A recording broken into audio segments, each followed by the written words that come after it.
Listen, babe. Oh, yeah.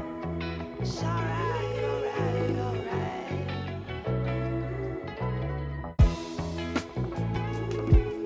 Listen, babe. Oh, yeah. It's alright, alright, alright.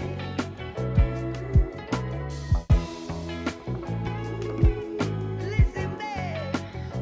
Oh, yeah. It's alright, alright, alright.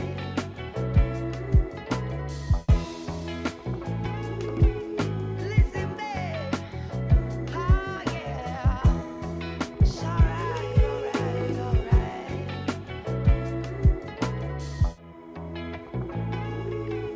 Listen, babe. Oh, yeah. It's alright, alright, alright. Listen, babe. Oh, yeah. It's alright, alright, alright.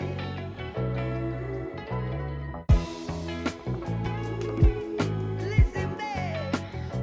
Oh, yeah. It's alright, alright, alright.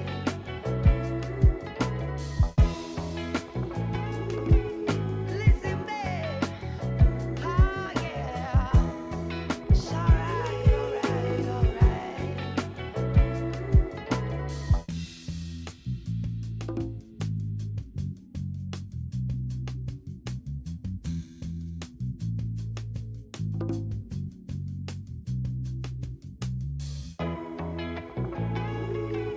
Listen, babe. Oh, yeah.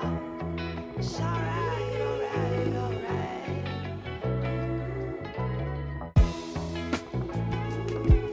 Listen, babe. Oh, yeah. It's alright, alright, alright. Listen, babe. Oh, yeah. It's alright, alright, alright.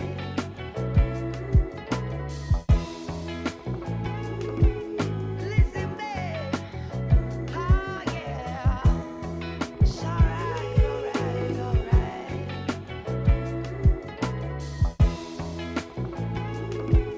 Listen, babe. Oh, yeah. It's alright, alright, alright.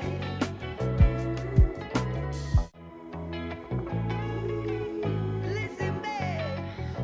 Oh, yeah. It's alright, alright, alright.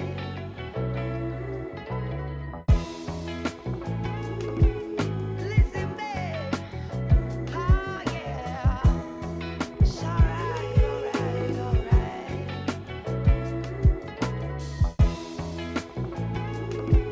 Listen, babe. Oh, yeah. It's alright, alright, alright.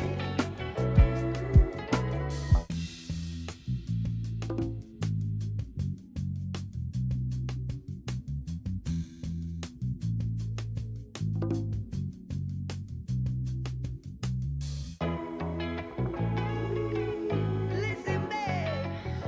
Oh, yeah. It's alright, alright, alright.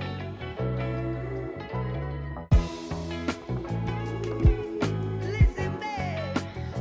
Oh, yeah. It's alright, alright, alright.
Listen, babe.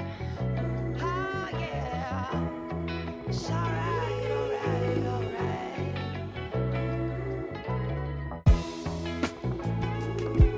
Listen, babe. Oh, yeah. It's alright, alright, alright.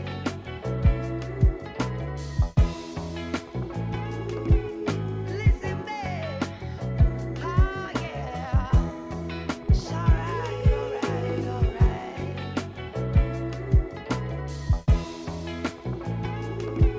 Listen, babe. Oh, yeah. It's alright, alright, alright.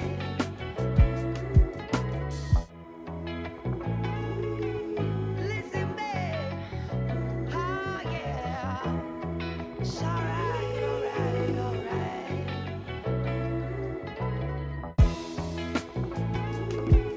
Listen, babe. Oh, yeah. It's alright, alright, alright.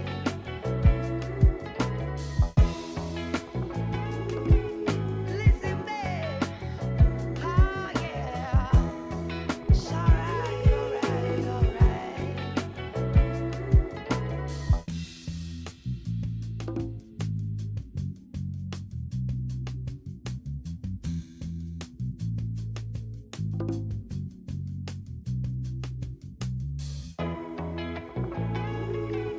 Listen, babe. Oh, yeah. It's alright, alright, alright.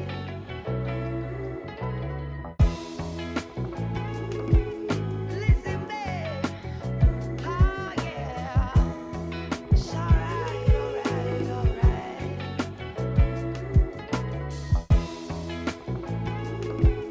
Listen, babe. Oh, yeah. It's alright, alright, alright.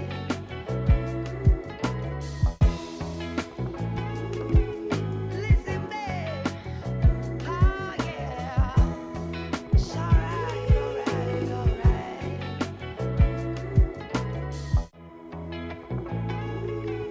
Listen, babe. Oh, yeah.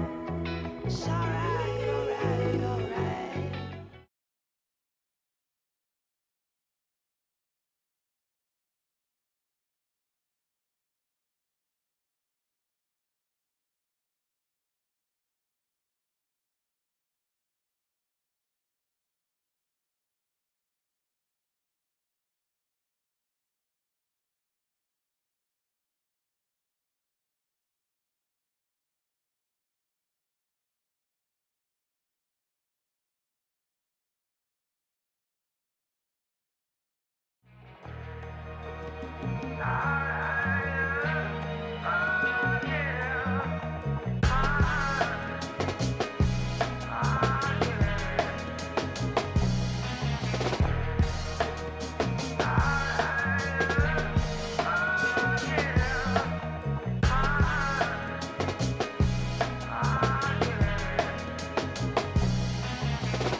Listen, babe. Oh, yeah. It's alright, alright, alright.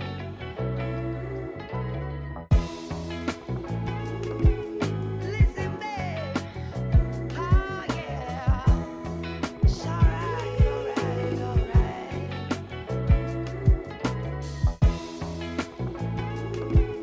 Listen, babe. Oh, yeah. It's alright, alright, alright.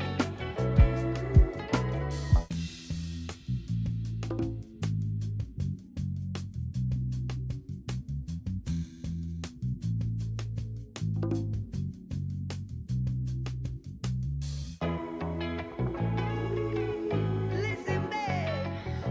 Oh, yeah. It's alright, alright, alright.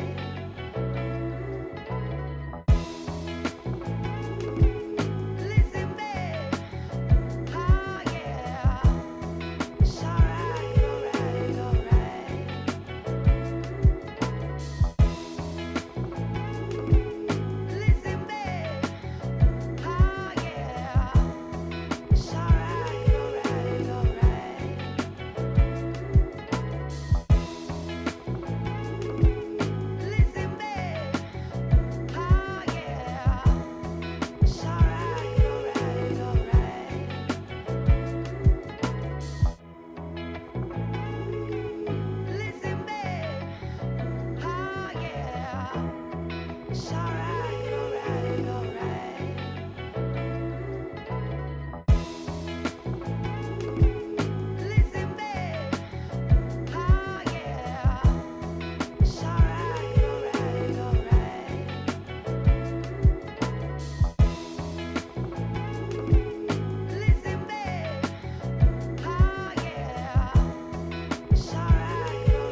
Listen,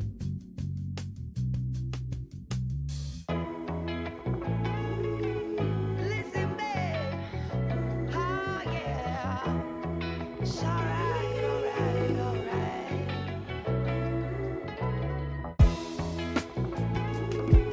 Listen, babe. Oh, yeah. It's alright, alright, alright.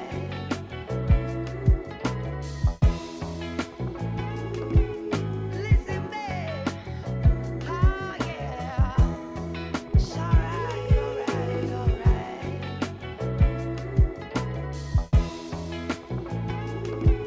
Listen, babe. Oh, yeah. It's alright, alright, alright.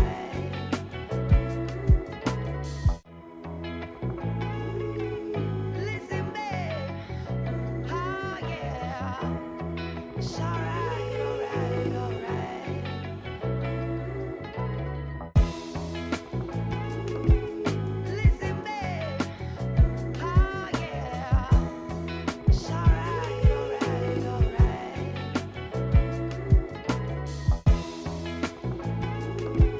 Listen, babe. Oh, yeah. It's alright, alright, alright.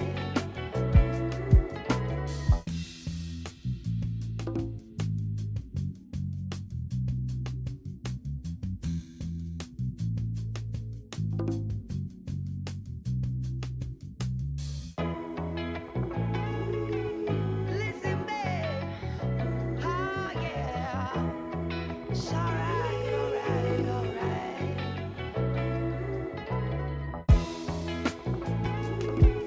Listen, babe. Oh, yeah. It's alright,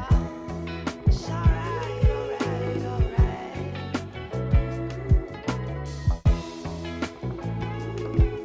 Listen, babe. Oh, yeah. It's alright, alright, alright.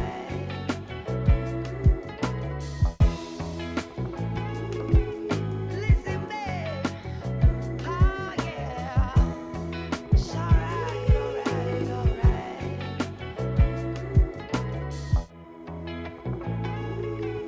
Listen, babe. Oh, yeah. It's alright, alright, alright. Listen, babe. Oh, yeah. It's alright, alright, alright.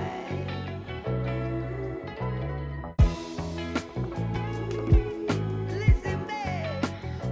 Oh, yeah. It's alright, alright, alright.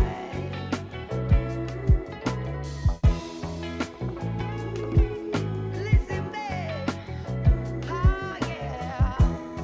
It's alright, alright, alright.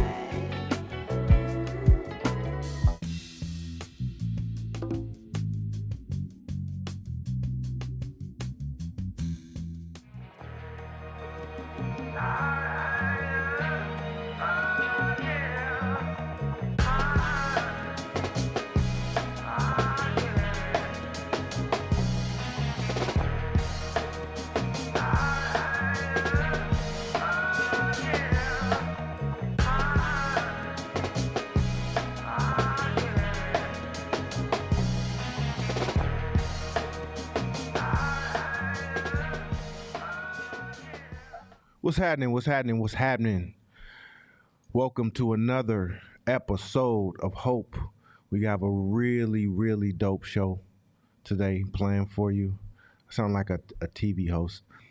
We have a great class that's planned for you. I'm gonna do the first hour, and Nana's gonna come do the next, and we really gonna go deeper into liminal thinking. Um, the topic of this week's class is called Beginner's Mind. So I think it's a fitting topic for you guys. The beginner's mind. Beginner's mind is an idea of releasing everything you think you know. There's a great saying going around that I've learned a long time ago, and it said, everything that you have currently is based on what you know. So if you want more, you have to know more. And in order to know more, you have to release what you know. So I want you guys to think of the cups. Most of us in here got cups. We got cups full of liquid, right? So think about your cup that's full of liquid. And if I'm gonna get graphic because I want to bring the point home. I'm gonna get graphic. So if your liquid is full of contaminated water, I'm not gonna get that graphic. I take it back. If your liquid in your cup is full of contaminated water and you were thirsty and you wanted to drink, and say Nana had a gallon jug full of water that he just got from the springs of Calistoga, and it's beautiful and clear and good for you in a gallon, and you had a cup full of contaminated water, and you said, Nana, can I get some of your water? I'm thirsty, please. Your water is amazing. Like, you're healthy, you're vibrant, you're bright, everything is working for you. Like, I just need some of that water. Here's my cup. And you're like, well, okay, well, let me put some in. Let me put some in. And you just unscrew it. Go ahead. You gotta empty your cup first. But no, I still need the water. You gotta empty your cup though. I can't put any of this good water in until you empty the contaminated water out. Most of us will fight to hold on to all that contaminated water, or they pour out a little bit and then you pour some in and it does no good. It contaminates what you already have. If you emptied your cup halfway and not poured in that crystal clean, sparkling water, the water will still be contaminated. Well, I'm gonna hold on to this though. You can't take that from me now. Still contaminated until it's empty. Damn near go get some dishwash soap, clean it, wash it out, empty it, dry it. Now let's fill it. Because everything that comes in from that point is pure. It's not contaminated. So beginner's mind is how we got to move in business, in life, and anything that's not working in our lives. We have to let go of what we think we know, or everything from that point forward will be contaminated. Even if you learn a new thought or saying or way of thinking, new philosophy that's in one of the books, and you think you dope, guess what? The filter is going to come through that new philosophy you learned is going to come through a contaminated filter. You'll use it as a weapon. You'll use it because the vessel isn't pure. So the goal is to have a beginner's mind, and it's way easier to sit up here and say than it is to actually do. So it's a constant practice to remind yourself, wait, time out. I'm fighting for this. I'm sitting here arguing this point, fighting for my life, and my life is fucked up. I'm sitting here arguing about holding on to this shit when somebody's trying to tell me who has the actual game, and my bank account's fucked up. My business is fucked up. My everything is not working, but I'm still holding on. So, beginner's mind. Beginner's mind is good shit. Beginner's mind. There's one more story. They say, you know how to catch a monkey, right? You know how to catch a monkey? What they do, that sound like Shakina said by his tail. What they do is they hollow out a coconut. They hollow out a coconut and they put food inside, but they make the hole just big enough for the monkey to slide his hand in. And so they set the coconut there in a tree, and the monkey goes in and grabs the food. But when he balls his fist, he can't pull out. But he's so greedy and don't want to let go that his captors can walk up to him. They don't got to chase nothing. They can walk up to him, and he's holding on to that food so much, he refuses to let go of that food so much that they can just pick him up. And we think that's preposterous, right? We do this shit all the time. With this bullshit knowledge that we have, the traditions that we learned, our belief systems, relationships, everything. So, from our perspective, because we have such freedom of food, it's not an issue. But in our mind, we do the same thing. So we can't be thinking what they call that monkey mind, because that's what the monkey mind does. So let's get started. So we'll start with some review of last time we talked about liminal thinking. So next slide. So let's recap.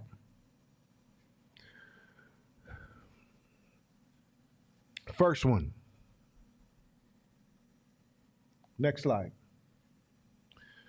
So we learned about governing beliefs, how governing beliefs form the foundation of our reality. So governing beliefs are at the bottom. They're the crust at the bottom of these cups. Meaning you got to really work hard. You can't just rinse them out and then those governing beliefs will be gone. You can't. They're at the core. They're that hard shit at the bottom of all your cups. The discoloration, the oxidation that's at the bottom. So it's not an easy washout. They're there, and they'll be there continuously unless you do some real work in there. Real work. Those are governing beliefs. So that's the foundation of our reality. Sky is blue, sun is yellow, we breathe air. And as real as those realities are, we also add other governing beliefs about how we live in life. Life is, we are, black people do this. And we don't question them because they're deep, deep, deep, deep down there. So we don't even think about them. We don't even think about them. If someone's governing beliefs that there is no God, and they believe they're atheist, and that's a governing belief, every decision they make is going to look starkly different than somebody who heavily believes in God and is a Christian and believes in Jesus Christ and higher powers. Though if two people have governing beliefs, you can pretty much predict how they make decisions and how they move and their emotions and reactions based on what happens and how they progress in life. Governing beliefs is deep. Your traumas, things you went through when you were a child, things that really embedded the core of who you are, governing beliefs. So just know this. If you have the ability to change a governing belief, you have the ability to change the trajectory of your life moving forward. So wouldn't that be dope to have that as a power? Because the butterfly effects, and also think of a governing belief. I don't know if any of you guys play golf or have played golf.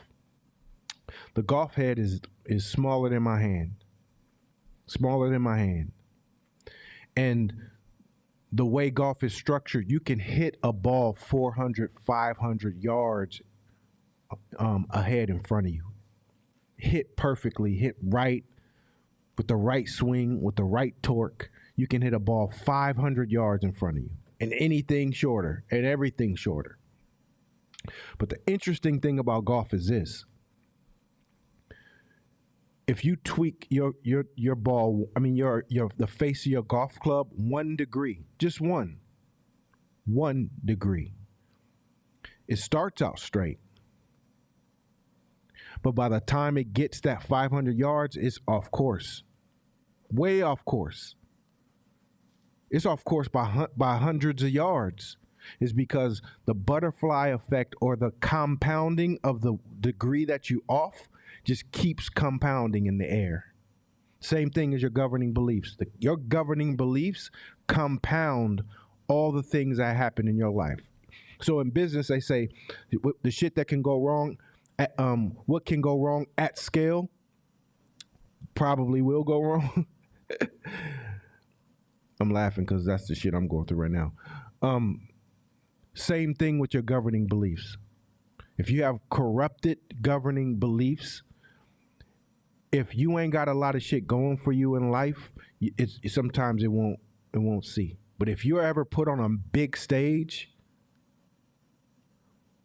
that shit'll be ugly. That's why I don't know if you ever seen like people who became local celebrities. There's stories of that. Local celebrities, maybe she got a cooking show and she's doing her thing, popular food, good, and over time she gets a bigger platform. Now she gets a bigger show, and the next thing you know, it comes out that she's be calling people an N-word in the back of the kitchen, right? Because at scale, that governing belief starts to drift and it becomes way more apparent. So understand this. If you having issues and you're bumping up against things, check your governing beliefs. Next slide. So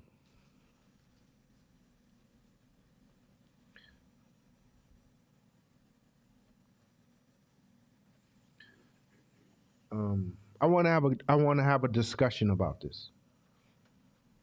So,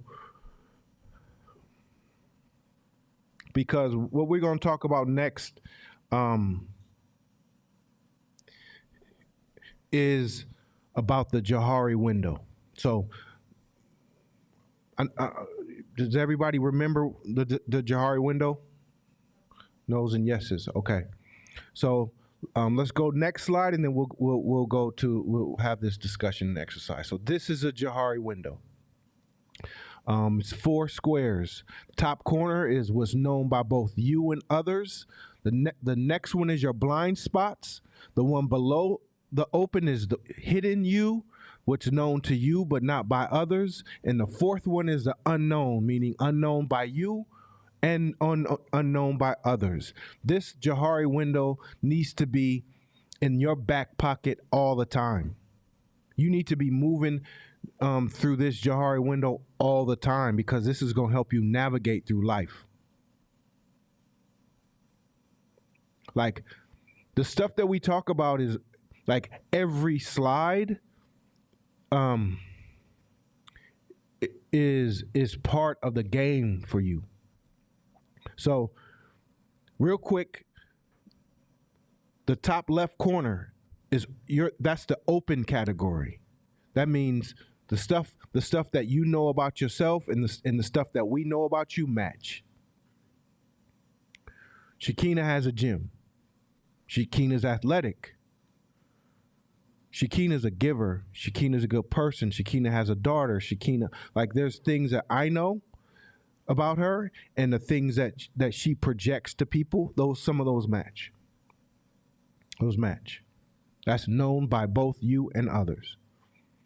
The most, and some of those things are not even in it, because most of that is just obvious facts. You got braids today.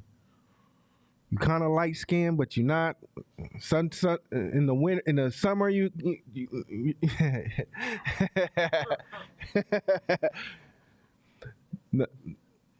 no, understand that. Like, that's open.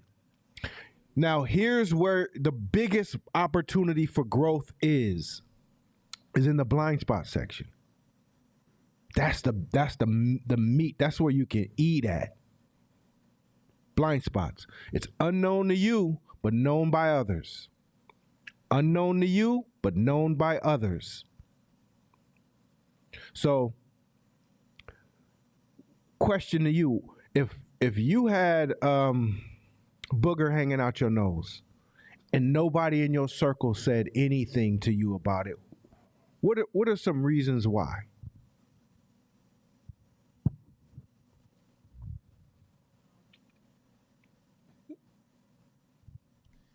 Can we call this a booger exercise? Yeah.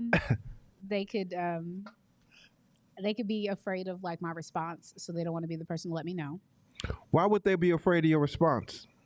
because I'm known to be defensive. Okay. Good. Anybody else? Or you next? They might be embarrassed to point it out to me. They might be embarrassed to point it out. Yep. What else? They, you may think you're responsible for how other people feel.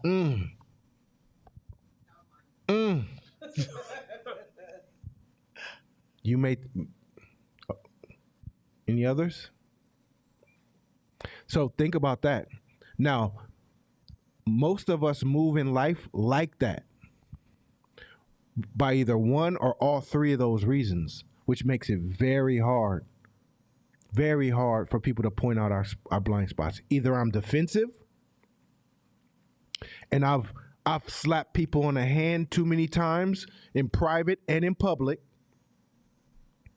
to where I ain't.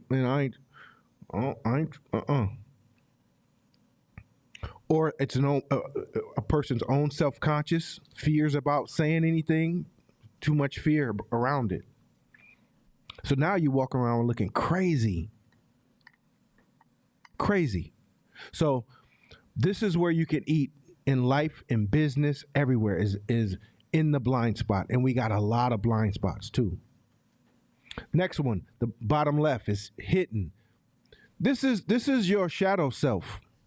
This is the stuff that only the people who engage in the other little ratchet activity you engage in know about. And that's cool. So the rest of the world don't know. You see your little daughter, your little son open a drawer and be like, "What are these?" Are you going to jail, mommy? Like, because those are versions and parts of us that we keep to ourselves, as we supposed to. As we supposed to.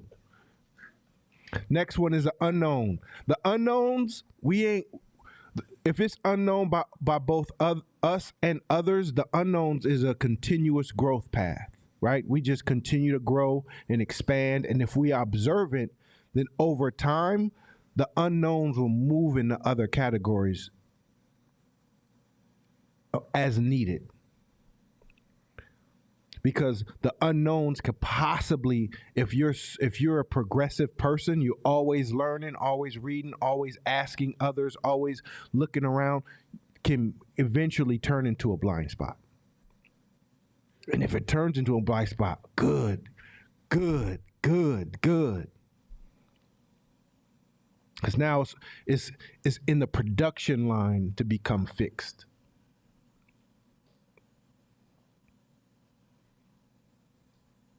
Okay, so quick exercise.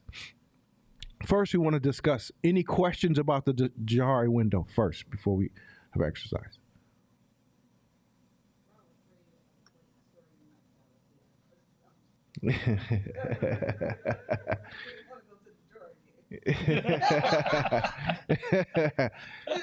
Man, y'all better stop acting like you. Man, stop acting like, come on. Yeah, y'all got joy. Don't play me. Don't play with me.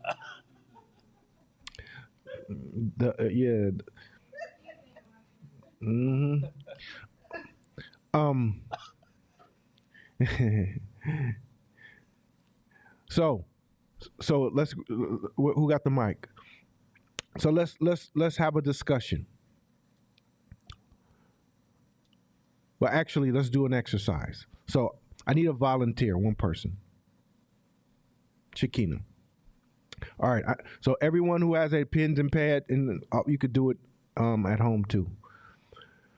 Shakina, I want you to write down 5 things, the top 5 things you know about yourself in your phone or anywhere. And then everyone else,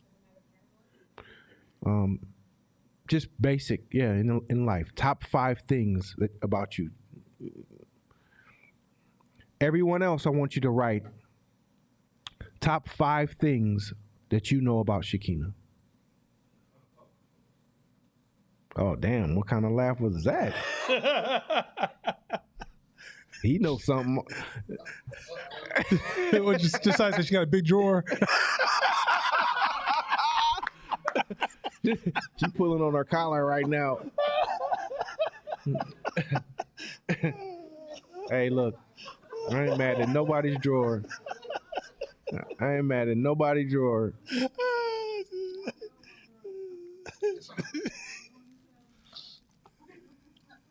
Did somebody say they got a shed, not a drawer? Damn.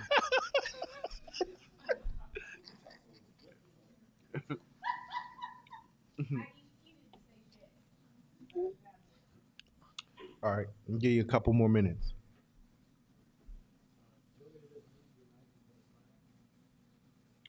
Nope, leave the Jahari window there so people can see it.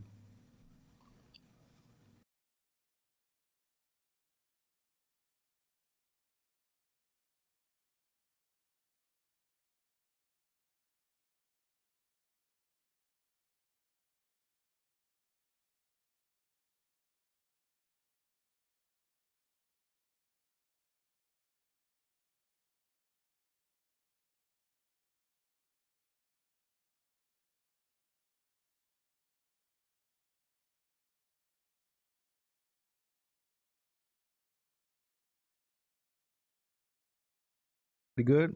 5 things? We need more time over there. I see her writing. Oh, you good? Okay. Um, give the mic to Shakina. Go ahead.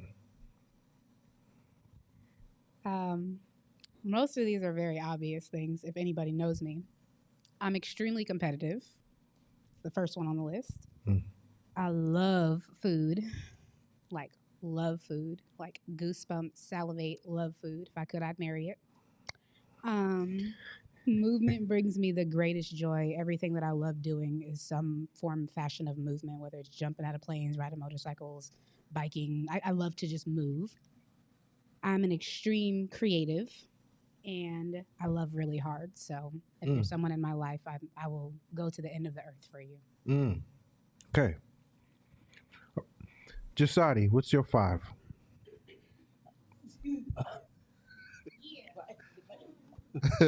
Uh, she's very mothering. Mm. She snorts when she laughs. Mm. She's short. She works out, and I don't have time for the last one. I don't know. She got some nice shoes. None of which was on Shakina's list. Next.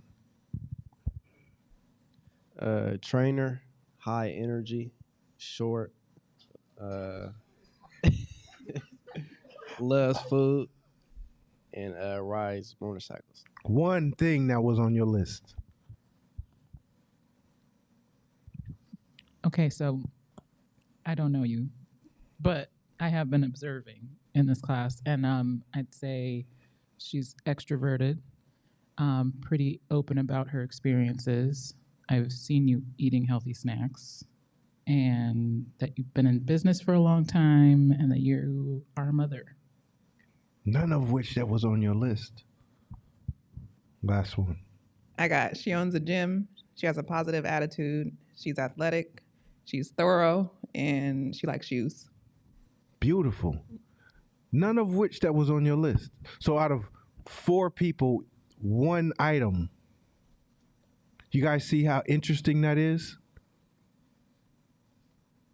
Good blind spots. There's good blind spots. So those are things that you don't even realize that you're doing, that you're putting out there into the world, that other people are observing for you. Your brand. So with the, in marketing, they say your brand is not what you say it is what other people say it is. That's your brand. So people observe you as a good mother. I remember classes where you almost were breaking down because you didn't think you were a good mother. Whew. And your brand is that. It's cold. I mean, the short shit is obvious. It can't do nothing. I didn't get that one. I don't know where that came from.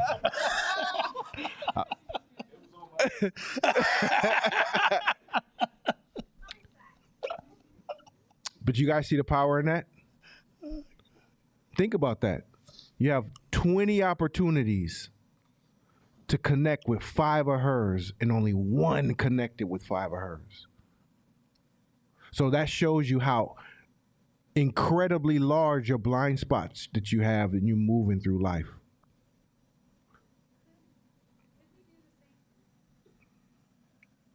Just as like a growth opportunity, because I don't mind, like, you know, just being vulnerable. Could we do the same activity, but then I list out like 5 like attributes of myself that are like maybe would be considered negative, and then other people, so then that way could use it as an activity. Maybe people see flaws in me that I'm not aware of that are a blind spot. Could we do the same activity like that? You could, but typically what's called a blind spot means you're unaware of a negative attribute. Right? You're unaware. You think you rocking and rolling, right? You think you good. Like the analogy we talked about, you looked in your mirrors, you about to move over, you didn't realize it's a car right here, right? All the cars that were over there saw it, but you didn't, you know? So you could do that. And Because this activity, it made me think about in one of the growth work podcasts, how they were talking about people are very uncomfortable with like just direct feedback. And I was just like, okay, being that I'm somebody that has had a history of being defensive, I know I've cut off good feedback loops because of my previous self. And so then, like, you know, as I'm growing and maturing and doing my own self work, I'm like, okay, I'm open to feedback. I'm open to change. And people are like, nah, blood, I ain't fucking with you because last time, you know, like 2 years ago, I remember you almost ripped my head off. So you doing good, sis? All right, cool, right? And so it just made me think about, from a personal development standpoint, of not just giving good advice and feedback and having it be balanced, but also to being the issuer and the receiver of balance of feedback. And that this was a cool activity. yeah, dope. Well, so just keep in mind, those feedback loops happen when you overcome one of her comments before, fear and trust. Fear and trust. Like, I want to be cool with you, and when I come in here, I want us to be cool. I ain't want no drama. I don't come here for no drama. And if I say some shit that hurts you and I know it hurts your soul, then it's going to take a while for me to uncover that. So I ain't trying to say nothing. You got to make me feel comfortable and confident that I can trust. Or you can ask people, just come to people like Nana and me, who loves you so much that we rather you be mad at us for 2 weeks, but give you the game than to make you feel good. You know what I mean? But for other people, you have to have a proven track record of building that trust. So if somebody says something, it hurts, oh shit, you're like, you know what? Thank you so much. I appreciate that. Yeah. I appreciate that. I needed that. I'm gonna look into that. You know? Any other questions? Comments? I was just gonna say to that's I come from the corporate world, but one tactic that I have used as a manager is opening that up to my direct reports to offer up where they think they have areas or opportunities for growth, and then we start the dialogue there. But I think to your point, what helps with that is also asking for that feedback from them too, so it builds some of that trust more quickly. So I do think that it's a popular and beneficial exercise when you have that trust built. And I'm about to put Jordan on the spot right now. I know he hates when I do that, but he's on staff at Courtsmith, so I want to get your perspective. And you might hurt my feelings right now, but I don't care. I want you to do it if it's true. About how we do this in terms of create space for pure, honest feedback, whatever it is, in order for us to grow. Yeah, give it to me, shit. So, like, how we address blind spots? How we address blind spots, how we course correct as a company, as a staff, when we fucking up, when we, like, how we open the dialogue to get our team to accept and move in a direction where we need to go that's different? I think you as a leader do it the best, of course. But it's like if somebody has a solution or something they think might work, you tell the whole team like, "Hey, hold on." Like that's why would you do it like that? And like you poke holes in solutions. So, but as a team, I feel like we're getting there, but we not all the way there. Mm-hmm. That's good. I think one of the strategies that I've tried to have is to allow people to do it to me. Go ahead, get me. So then they're more like, okay, I got you. My turn. Cool. All right, your turn. Cool. Here we go. So that it's an exchange, and I leave the door open for y'all to get me, correct me, disagree with me, challenge me at any time, and I'm gonna do my best to not show you physically that I'm irritated as fuck. Because I want you to do it again next week. So if I'm irritated, I'm gonna be like, thank you. That's good.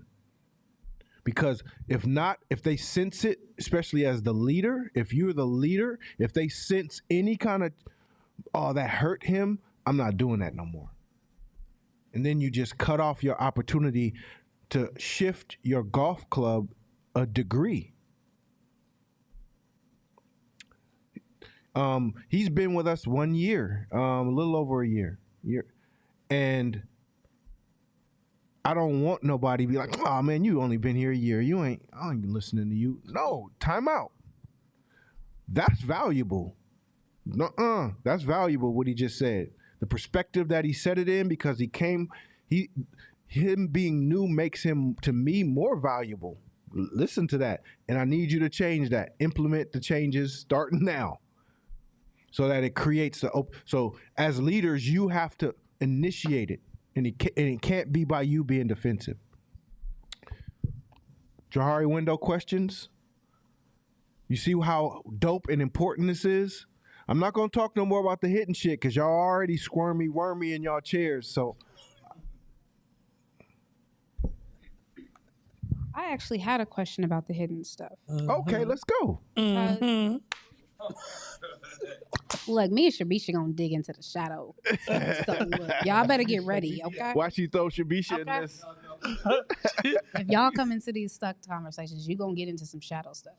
No, but when I'm looking here, right, I feel like it's very easy for everyone to want to tap into the other things on the innocent, superficial levels, right? Like when we were doing this activity, I was really hoping that I was going to hear some negative things, honestly, because, like you said, a lot of things aren't overlapping, right? Like Venn diagram. Like, okay, like I know that I have a history of being defensive. That's been something that I've been working on. So I'm hoping like that I'm coming off less defensive, even though I know there's things that I do. How am I being perceived? Like you said, your brand is not who you say you are. It's what people say of you, right? So like, I think that's something that's a brand alignment for me. Everyone knows I love food. Everyone knows I love to move, and everyone knows I'm creative, right? Those are like non-disputable things like that. If you ask somebody those questions, they're gonna be like, yeah. You ask me a question in my hidden or shadow zone that other people won't know about, I feel like it gives, what's the value of digging into the hidden quadrant of that window? Because I feel like it can have just as much value as your blind spot, because there are things that you're keeping dormant or you're not opening up to challenge. And so there could be like growth areas, or there could be benefits to having something or someone to talk to explore areas of leveraging. And I think also too, you know, when you go hidden, like it's funner to go into like, you know, Go ahead. bedroom areas, Say it. but I feel like there's a lot of things that are hidden that could be like spending habits, that could be trauma, that could be what you do with your downtime, that could be how you think about yourself. Those are falling into a hidden bucket where it's funny because a lot of people tell me I'm a very positive person, and I agree. To other people, I'm very kind. I'm a bitch to myself. And I have to constantly check myself on that. So that's a hidden thing for me. But if you didn't know me, or if you didn't hear the self-talk where I literally be like, bitch, get your punk ass up and go do this damn thing, I would never in my life talk to anybody else like that. But that's the thing that falls in the hidden box for me, because for me, it's important to love on other people, but I don't know how to well, I shouldn't say I don't know how. I don't practice consciously all the time giving that same thing back to myself. So that's something that would benefit me, and that I feel would drop into a hidden box that, and I don't know if things can share boxes. Like, would that be a blind spot in a hidden? No. Or No. So, no, you can't share boxes. okay, B, no sharing. But I like to share. B, I'm not gonna say it. B, what you're also doing is taking beliefs and you're including that into the hidden area. Though what you say to yourself are beliefs, maybe governing beliefs. Those are tied to governing beliefs. The first slide. The hidden part is what you know. You know. It's not a blind spot. You know, because you be doing it. Right? You just don't tell nobody. Okay. And the version of yourself that you put out into the world is the open one. Okay. This is what I'm gonna show everybody. This is how everybody's gonna perceive me. But behind closed doors, this is who I am. And you're absolutely right. You know, the sexual shit is just fun to talk about. It's everything that you hide. The problem with the problem starts in the hidden world is when you start to ignore it and forget that it's there, and you forget that it's hidden. And you start lying to yourself and others about who you are in the open space so much that you forget that you down there doing the same shit.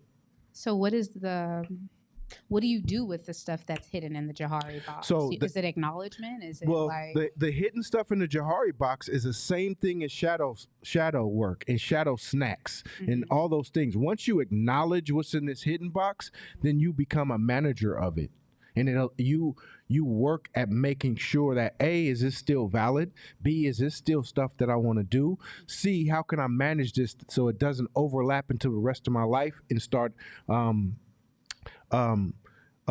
being toxic in the rest of my life? Like reducing the damage control, essentially. Let me add two things. One is, first I'm gonna jump to the same subject, but I think let's not forget the thing in the exercise. I think it's kind of we're just kind of seeing it as a bump in the road when it really was a mountain. Was just how you couldn't see the positives, you never see all the negatives, right? That was the whole first exercise, is that all this is invisible to you, positive, negative, all. So it's to seek out the negatives. Even if people in this room try to give you their version of negatives, then there's people close to you. There's people that's known you like 3 generations back. They ain't seen you in a long time. If you see them again for the first time, you'd be like, whoa, I didn't even know that existed, right? So there's layers to that negative and there's layers to the positive, right? But the key thing in the exercise is that as you're walking around in your mind, you're thinking, we think the way we see ourselves is the way the world sees us. Even for Black people, we think the way we see ourselves is the way the world sees us. And once you find out, when you sit with other people, that's not how they see you. So that's important, because when it gets down time to get into like marketing techniques and sales techniques, this is going to be like so critical, because if you don't see this, you're going to miss the whole market. Other thing that's important is about the shadow work is once you become comfortable with the denial, your shadows is a denial of other shadows. One of the biggest pandemics or epidemics we're seeing in this country is everybody's managing people through labels. They don't see the real people, right? So I might say, oh, he's a gay male, right? But you don't see the layers underneath that, right? It's like if you say Black people, if we say a Black guy just walked to this room, now because we're all Black and we grew up in a community, we know, okay, all kind of people walk in that room. But if we're talking about Black people, we have a tendency to just push ourselves to the extreme version of something, whether extremely good, extremely victim, extremely bad, extremely whatever. We don't see all the variations. The more you get comfortable with shadows of life, just period. Then when people walk in a room, you start off with a space of curiosity as opposed to a space of projection. And so one of the biggest flaws that we're seeing in management is everybody's managing through labels. They're not managing through just the human experiences, through curiosity, through discovery, through insights. It's all about, oh, they're Latinos, so they need this. They're LGBTQ plus, they need that. And it's like, there's so many variations in there, especially once you add the shadows to it and the hidden drug usage and the different life choices that people are making. You're going to realize, oh, shit. And then you understand, now, why is that important? Not because we're trying to make you develop a window into everybody's personal life and you're a voyeur, which is, understand me, that might be your drawer. But the point is, it's not that we're trying to make you a voyeur, but what we're trying to do is explain to you that when you're trying to understand people's motivators, you cannot start from that label space, because people motivators are so much more complex. And yet, if you walk into a room and say, hey, Jordan, what would you buy, this or that, right? What he tells you up front is that's that light space. He's trying to show up to that space. He's trying to protect his or her status, right? But if you know his shadows, you'll know what he really wants is this. And so even your negotiations, everything is compromised by you ignoring the shadows. Absolutely. Two superpowers that come from that. Superpower number one: when you are completely in congruence with your shadows, write this down. If you're completely congruent with your shadows, it reduces judgment of others. To me, I can always tell the people who are in most denial of their shadows and their hidden spaces because they're the most judgmental of other people. Always talking about this person. Always talking, ooh, did you see that? Ooh. They always want the juice and the dirt on other people. They go crazy when they find out this happened, this person's cheating, that person doing that person got caught doing that. Because what it does, it makes the hidden parts of themselves feel a little bit better. A little bit better. So when you understand that you're 4 things and not 3, when you hear about somebody else's shadows, you're like, oh, okay. Here we go, Chris. There's a Bible verse popped in my head, right? About I don't know the name or the scripture, but it talks about if you have something in your eye, and you always talking about other people, you see this person, you see the thing in their eye, but you're not addressing the bigger thing in yours. You're a hypocrite. That's what the shadow work is about in that one Bible verse. That's what the shadow work is about. Because once you acknowledge that you got one, then you're less judgmental about anybody else. Man, let me shut up because I got my own shadows. I got my own. Second superpower is that what he just said is so much gain. How come that person's getting all the deals? How come this person's making all the money? How come that person, when they walk into a room, they get what they want? Because you understand people's hidden parts, their shadows. You understand it. Why is it that beautiful woman with a curvaceous, tight-fitting dress selling a mattress? Because they understand people's shadows. Why is that buff dude with no shirt on selling Nutri-Grains? Because they understand people's shadows. Don't talk about Jasadi like that. Don't talk about Jasadi like that. Jasadi, in 4 years, Jasadi, I got you. That's Jasadi. That's his high school job. When you see, if you're ducking the shadows, you're already also ducking other people's shadows. Stop. And as a business person, it does you no value. It actually hurts you. You can't, well, I'm going to play the game straight up and real. Nope. Most people are led by their shadows. They don't have the discipline to not be led by their shadows.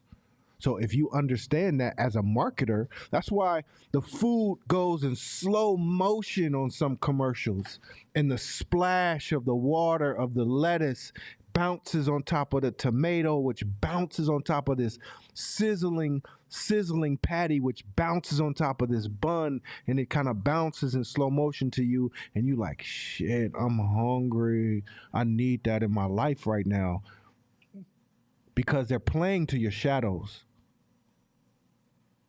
They're playing to your shadows. They're playing to the hidden parts of you and then you'll say, I'm hungry. I want a hamburger. And they be like, you got primed, right? No, I didn't. I've been wanting that all day. You'll fucking lie to yourself that you didn't get primed and your shadows didn't get hooked based on your own ego and cognitive dissonance. That's how this shit works. So when you learn that, now we talking. Good? Everybody, next slide. All right, let's go to the next let's start the new shit. So this is where we couldn't go last week. I mean last class. In storytelling, there's a thing called the protagonist, right? And the beauty about storytelling is it really helps you understand life a little bit better, helps you understand the journeys of humans a little bit better. And in every story, the protagonist, the person who's the center of the story, he has a belief, a certain belief. And they call it something. What do they call that belief? Forget the name of it. But whatever this belief is, he carries it through the whole story. It carries it through the whole movie. And the way they get you is the first half of the movie, he wins with this belief. Because the belief, he holds on to it and it protects him. Say he's a protector. The hero's journey? On the hero's journey, but it's a flaw. But they call it a flaw. The protagonist has a flaw, and it doesn't mean that that this belief particularly is flawed. What it means is that in the course of the journey of the story, they're gonna prove that it's a flaw because he doesn't know how to turn it on and off. He holds to that belief through the whole movie. So say he's a protector and he protects an old lady crossing the street, and he protects his son, and he protects someone else.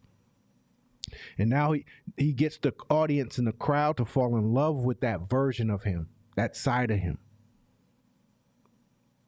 Right? Then all of a sudden in the hero's journey, he comes to a fork in the road. Huh? No, not that. Not Hammerito. I'll find the name of it. He gets to the fork in the road and he has to decide, am I going to stick to this belief or am I going to let it go? He gets to the fork in the road because at a certain juncture in life, that belief that he holds dear to can make or break him. And depending on how tight he holds on to it, depends on what's going to happen in the rest of the movie. And most of the time, the reason why they call it a flaw is that that protagonist is going to ride that belief till that wheel fall off. And now the destructive part of that belief starts to show its head because it's in the wrong times, in the wrong context, in the wrong places. He starts making messes that he has to clean up, and he ends up getting a guru or somebody who shows him how to operate that belief in a better way. And in the end of that movie, he ends up saving the day based on his recalibration of that belief. That's storytelling. That's most of the movies we watched. So in the context of us humans day to day, it's the same thing. We hold beliefs that work sometimes, or maybe they worked when we were kids, or they worked when we were particular ages in our life. And once they worked a couple of times, we just locked in, yes, it's a go at all times. Problem is, not all situations require for you to behave in that belief in that particular manner. You got to sometimes turn it off or turn it down or do something different or back up from it or take a breath. But since we automatically program ourselves, we'll take a belief and we will ride with it, whether it works or whether it doesn't work. I'll give you an example. We talk about it a lot, and it's the bully example. The bully example. Bully example is court from ages 1 to 7 or 8. Court was a nerd in school, quiet kid, didn't like problems, didn't like issues, didn't fight back, none of that shit. Court was a nerd, loved to read, smart, and didn't want smoke from nobody, right? Got bullied a lot. Kids picked on him. I went to Maxwell Park and Elizabeth Sherman, and I got my fair share of like getting punched in the stomachs and faces and all that shit. And I wouldn't tell nobody at home because it would be all bad for me because we don't get down like that in the Smith household. But one day, the little motherfucker decides to chase me home. So I book it to the house. Boom, slam the door. My mom was like, yo, what's going on? I'm like, he's a kid, he chased me. I'm holding on to the leg. She unprised me from the leg and walks me to the front door and say, if you don't fight him, I'm gonna fight you. Get out there, close the door on me. All right.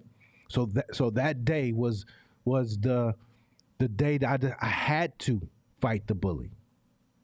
Because it's not my nature. It wasn't my nature. My nature is a good kid, nice kid. That's my nature. That wasn't my nature. So the trauma response in that moment was rage. Let me get through this. Rage. And I don't think my eyes was open the whole time. I think I closed my eyes and windmilled on that kid, screaming and crying until I felt his body not moving no more and looked up like, oh shit, I just beat his ass. The adrenaline rush of that and the victory in that was like me tasting blood for the first time. It was like I tasted blood. So from that point forward, I'm like the bully's getting bullied by me. And it never I never got bullied again. And I would even take it upon myself to run up on bullies who was bullying other people. It was empty. Bullying other people. So, and that worked out well for me at school. I was immediately out. And the thing is, after that day, the bully bullied everybody in school. And after that day, I went to school the next day, and he was my homie. So the clout that I got at school now was like, now I'm partners with the dude who run the school, and now I'm the cool kid. It was too many pluses for me to not adopt that, and it stayed on. So it stayed on all the way through high school, all the way through whatever. But where it started getting damaging was when I got into business. Well, let's rewind that. It started getting damaging in my 30s. Because every altercation, any disagreement, any problem, anytime somebody challenged my idea or disagreed with me or anything that made me feel that flash or trauma response, my brain said, what? Bully. My brain said bully. And when our brain says bully, it goes to that little 7-year-old kid, and I'm windmilling. And I open my eyes and I fuck some shit up. And the story of that period in my life is courts always fucking some shit up. Friendships, situations, you disrespect me out of pocket on general principle, you should have did that. It all would send signal that that's a bully and I need to fight this bully. And that's where it gets bad. And if you and your subconscious mind and ego says, yo, no, look, bro, I saved you from so many ass whoopings. We got popular. The girls liked us. The cool kids liked us. The thugs liked us. Everybody, we was winning because of this. So don't drop me now. And that's what your brain will tell you.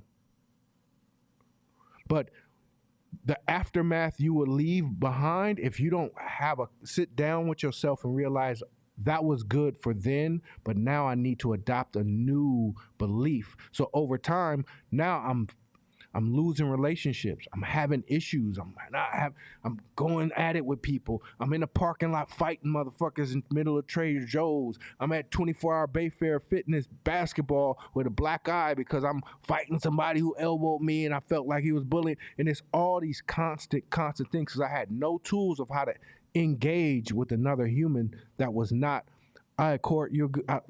It was either I love you, Court, you're a good dude, you're my partner, or you're a bully. That's where it gets dangerous. Now, fast forward to business. I'm sitting in the middle of a negotiation. And I say, no, this is going to cost you $1,000. And the person says, well, I was thinking 200. Guess what my brain tells me? Bully.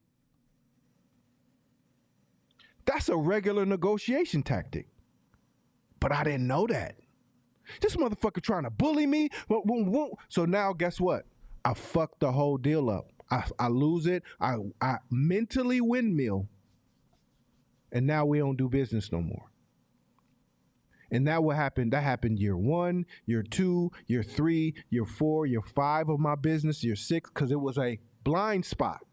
Because that worked for me. I would never move that out the way. That works for me. That worked for me my whole life. Why would I move it? Year 7, year 8, year 10 of my business. I'm talking my first companies. I had licensing deals. I had partnerships. I had all kind of shit that I straight burned to the ground based on bullying. It's a false narrative. Year 1 of Court Smith, year 2, year 3, you know when it stopped? Hope. You know when it stopped? Hope. I'm trying to tell y'all shit. This is cold game. This shit cold. It stopped hope. Because the tools that I learned allowed me to say, oh no, this is I'm a go behind this. I'm gonna rewire it. I'm gonna take the switch off and put a knob in there. That goes from 1 to 10. I'm gonna keep it. I ain't gonna destroy it.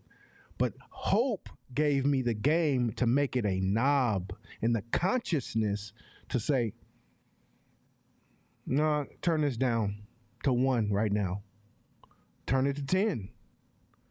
Turn it to 1. And guess what? Most of the time, it stays is 1, 2. That's why the same belief that can make you laugh can make you. So if I want to quantify the amount of money that I lost, relationships that I lost, situations, friendships that I lost, based on keeping that switch on the whole time, it's 50-50. Fire. I ain't got nothing to say. Fire. This is fire. I feel like my head is like schizophrenic right now. I got like so many ideas like yelling at me and I'm like all trying to compete to like get out. Thank you for sharing that. Because first off, like it's such a relatable thing to share, right? Because who doesn't have some form of, whether it's passive or passive aggressive or aggressive, everybody has issues with like their trauma responses when they feel like they're being taken advantage of. And you just contextualize that in such a relatable way that removed like the stigmas, right? So thank you for that. Appreciate you. And I really loved how you changed the analogy from a switch to a dial, because my question was going to be, most of us that are in this class at least have the awareness that there's something in our lives that we want to change, right? That and some of us may be further along or further, behind than others, but at minimum, most people that are within hope have the consciousness that there's something that I want to change and I need an outside group to help me do that, right? Mm-hmm. So then my brain goes down the rabbit hole of, to what you said, what tools do I have that are going to help me, which like the knob to the switch is like a dope analogy, because I was just like, oh, it's like a dimmer switch, or it's like, like you can control, a leverage system, like how much pressure you want to apply and how much you don't want to apply, right? Where my brain goes though is a few things, and I'm sorry, because I don't know, I feel like my brain just likes to hear me talk, but I don't know how to condense the words. So I'm sorry that I don't sound as put together as I would like to, because I really do have like a lot of conversations going on in my head. One, how do you narrow down and focus on identifying what are those things, like those hookups, like what are the massive damage quantifiers, right? Like if you don't have awareness of what they are, but you just happen to be like experiencing nuanced amounts of lost relationships or lost business deals or doors closing, how do you identify that? And then once you get to the space where you can identify what the thing or things are, how do you go after building a toolbox to address those things? So maybe somebody has a dimmer switch, maybe somebody has a dial, maybe somebody has automated motion sensor, right? So like, but like, how do you build that toolbox to become more efficient once you've identified that? I don't know if that makes sense. Well, I'm gonna say this because there's a lot of layers to it, but Yeah. but I'm gonna say some quick things. One, awareness, right? Awareness by itself can be curative. Awareness. That's why it goes back to those 4 boxes. You gotta be living in those 4 boxes, because without awareness, you don't even know where to put them. You don't even know what to do with it. So awareness. Second thing is if you're having a pattern of being hooked, right? So the space between stimulus and response, there's a space. So there's certain things in life where it ain't no space. Stimulus, respond. That's dangerous, especially in business. Dangerous. So those are the low-hanging fruits of your life. Where are all the pieces and places in your life where you have no space between when you stimulate it and when you respond? For me personally, when my brain said bully, that was it. I know that, like, damn it, like, so that becomes number 1 for me. So it's awareness. It's awareness. So there's a lot of tools that we're going to talk about towards the end of this chapter of this book, but B, throughout the whole class, we're going to talk about tools. Once you identify it, then you can start spreading. You ever see that Oprah Winfrey? It's an old Oprah Winfrey episode where some guy, he's probably a lame, he probably like a fake magician or mentalist or some shit, but he had her had a string and it had like a coin or a metal tied at the end of it, and he said, I want you to imagine that it's swinging. Right? And then it said, I want you to imagine that it's swinging the other way. Now, most of that shit is not magic. It's when you have a governing belief and it's so deep, your body will physically move it. And your hand will be standing still, but your energy, your body, and it'll be so slight that you don't even know you're doing it. You see what I'm saying? So the awareness will start that momentum, like, oh man, all right, we got to have a sit down and talk and come up with a strategy, right? Next time Next time this happens, I'm gonna do A. But first you have to neutralize it, and that's a whole class that we can continue to talk throughout the course of this year to give you the game, because this is crucial. This is fundamental for the next level. So if you can't get this type of stuff down, you'll build castles and then crumble them. My first company, I'm gonna be completely transparent. My first company, I was doing about $1.2 million in sales, and I got into a bully situation. Guess what I did? I fucking shut my company down. Fuck it. If you can't do it my way, nobody can. Ah. The dumbest shit you could ever do. But he was bullying me, and I was right. He was bullying me. He put me in a bad licensing deal. So fuck it. I'm part Pakistan Indian. We gonna blow this motherfucker up. We gonna blow it up. Oh, I'm over it.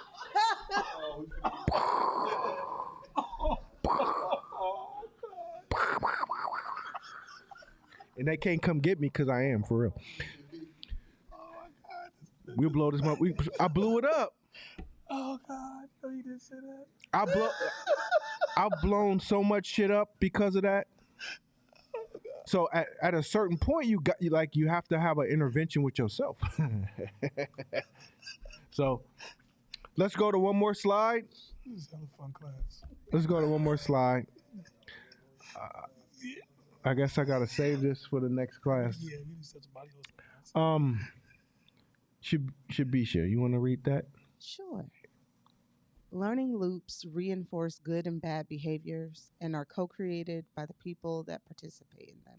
So, learning loops are what help your governing beliefs become heavier, deeper, more embedded. Learning loops is like your cup sitting outside with the stain at the bottom sitting in the sun. The longer it sits in the sun, harder it is to get out. Longer it sits in the sun, because every time you're learning, something positive happens to reinforce your belief, then now it's stronger and it's harder to peel off. And it keeps dropping down into the governing belief category. Beliefs start here and they get heavier and heavier and heavier and heavier till they get down there to a governing belief, or they get lighter. If I say, don't give up, just try again, you'll succeed, and you try again and fail, you're like, man, fuck this motherfucker. That's not true. I tried and failed. That's not true. I'd rather be a dabbler so I can go find something that I'm good at the first time. That's what creates dabblers.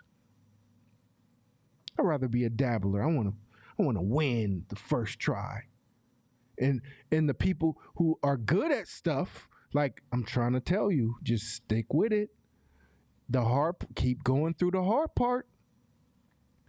The hard part is what weeds out all the suckers, so that 90% of y'all quit anyway. And that's how, that. And so because some of you guys are like that on both sides, it's because of your learning loop. It's because of your learning loop. You reinforced. I'd rather get the high of becoming a C at something really fast than being an F at something for 6 months and then becoming a B at it.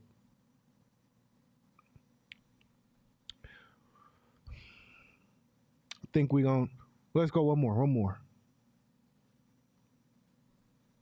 When beliefs are threatened, the brain sends the same signals that your life is threatened. Woo! So, because we're animals at the end of the day. So for most of us, when your belief is threatened, it's a survival. It's survival. Your brain is wired for survival, and it threatens your survival internally. You know what the number one fear of is for humans? Number one fear, biggest phobia. She said death. Public speaking is a bigger fear for most people than dying. So public speaking sends signals to people's brain that they're dying, even though they're not dying. That shows you how the brain is wired.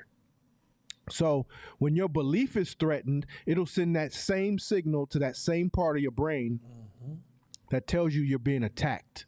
So guess what happens when you attack? You get defensive. So it's not nothing like you're not out of the ordinary when you get defensive. You're actually acting normal. You're acting as a normal human being. The idea is to supersede that initial that initial action to get defensive, and over time you create new muscles, and that could take years. But just understand that. Just understand that.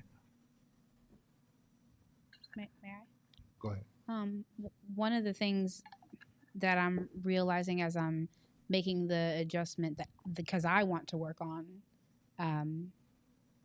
the perception of defensiveness for myself is not because it's a unnatural or bad thing, but because my defensive tendencies tend to block me from opportunities for growth. And because I want something that I don't have, I realize that I have to change how I am approaching things and being perceived by others because my defensiveness will keep me where I'm at and not allow me to grow. Because I'm not, I guess, before I would frame it as a very bad thing, I would constantly like slap my hand like, oh, see, I did the damn thing again, right? And I was always trying to fix myself. And versus now where I'm like, okay, there's a benefit and there has always been a benefit to my defensiveness and I understand where it comes from. But my defensiveness is not going to help me get to where I want to get to. So now, what do I want to do to change that so that I can get to where I need to get to instead of demonizing the behavior that did at a lot of points in my life protect me? So there's theory, logic, and practice, right? Theory helps you intellectualize what's happening, right? You create new logic from the theory. Okay, this is what I'm gonna do moving forward. From now on, if somebody says something defensive, okay, practice. Now it's practice. So you have to be keenly, acutely sensitive to when those situations happen, and I guarantee you, the first 10 times that it happens, you're gonna fuck up still, but it's hindsight. Shit, and every time it happens and you fail, you learn from that situation. What was the trigger? What was the situation? At what point did I get defensive? Now you're becoming like a mechanic and you're dislodging it slowly. This is not like one day you can say, okay, no more, I'm not going to do it. Logically, I don't. Like, I believe that this hurts me. And like, yeah, of course that makes sense. Now go try it. That's going to happen. But the 10th time is like you're going to get better. I watch Nana do it for our whole friendship, right? Nana hates to be wrong. Nana don't like, naturally, he don't like being wrong. He don't like being challenged. He don't like none of that shit. But guess what? He's worked on it. He's worked on it to go completely against the grain of his nature. He'll say, tell me why you thought that. I don't know if his tongue is bleeding or not. It might be, but he's working on it. And at some point it's gonna get easier, just like it's easy for me to not get defensive. Like, I used to hate when people challenge my ideas. It took me years. So this ain't no like, I'm better. It takes years. Finally, I remember to say that thing. Now I'm in. Now let me say it nicer next time. You know what I'm saying? What do you think that? Why'd you say that? That's cool. I ain't tripping. I'll take the D plus. Because next time I'm gonna raise my octave a little bit. That's the journey of it. So we gonna stop here because I felt like I don't care going through the slides hella fast. I think we got through some meat or some stuff. So we'll just continue it. We'll continue it next week. Wait, switch.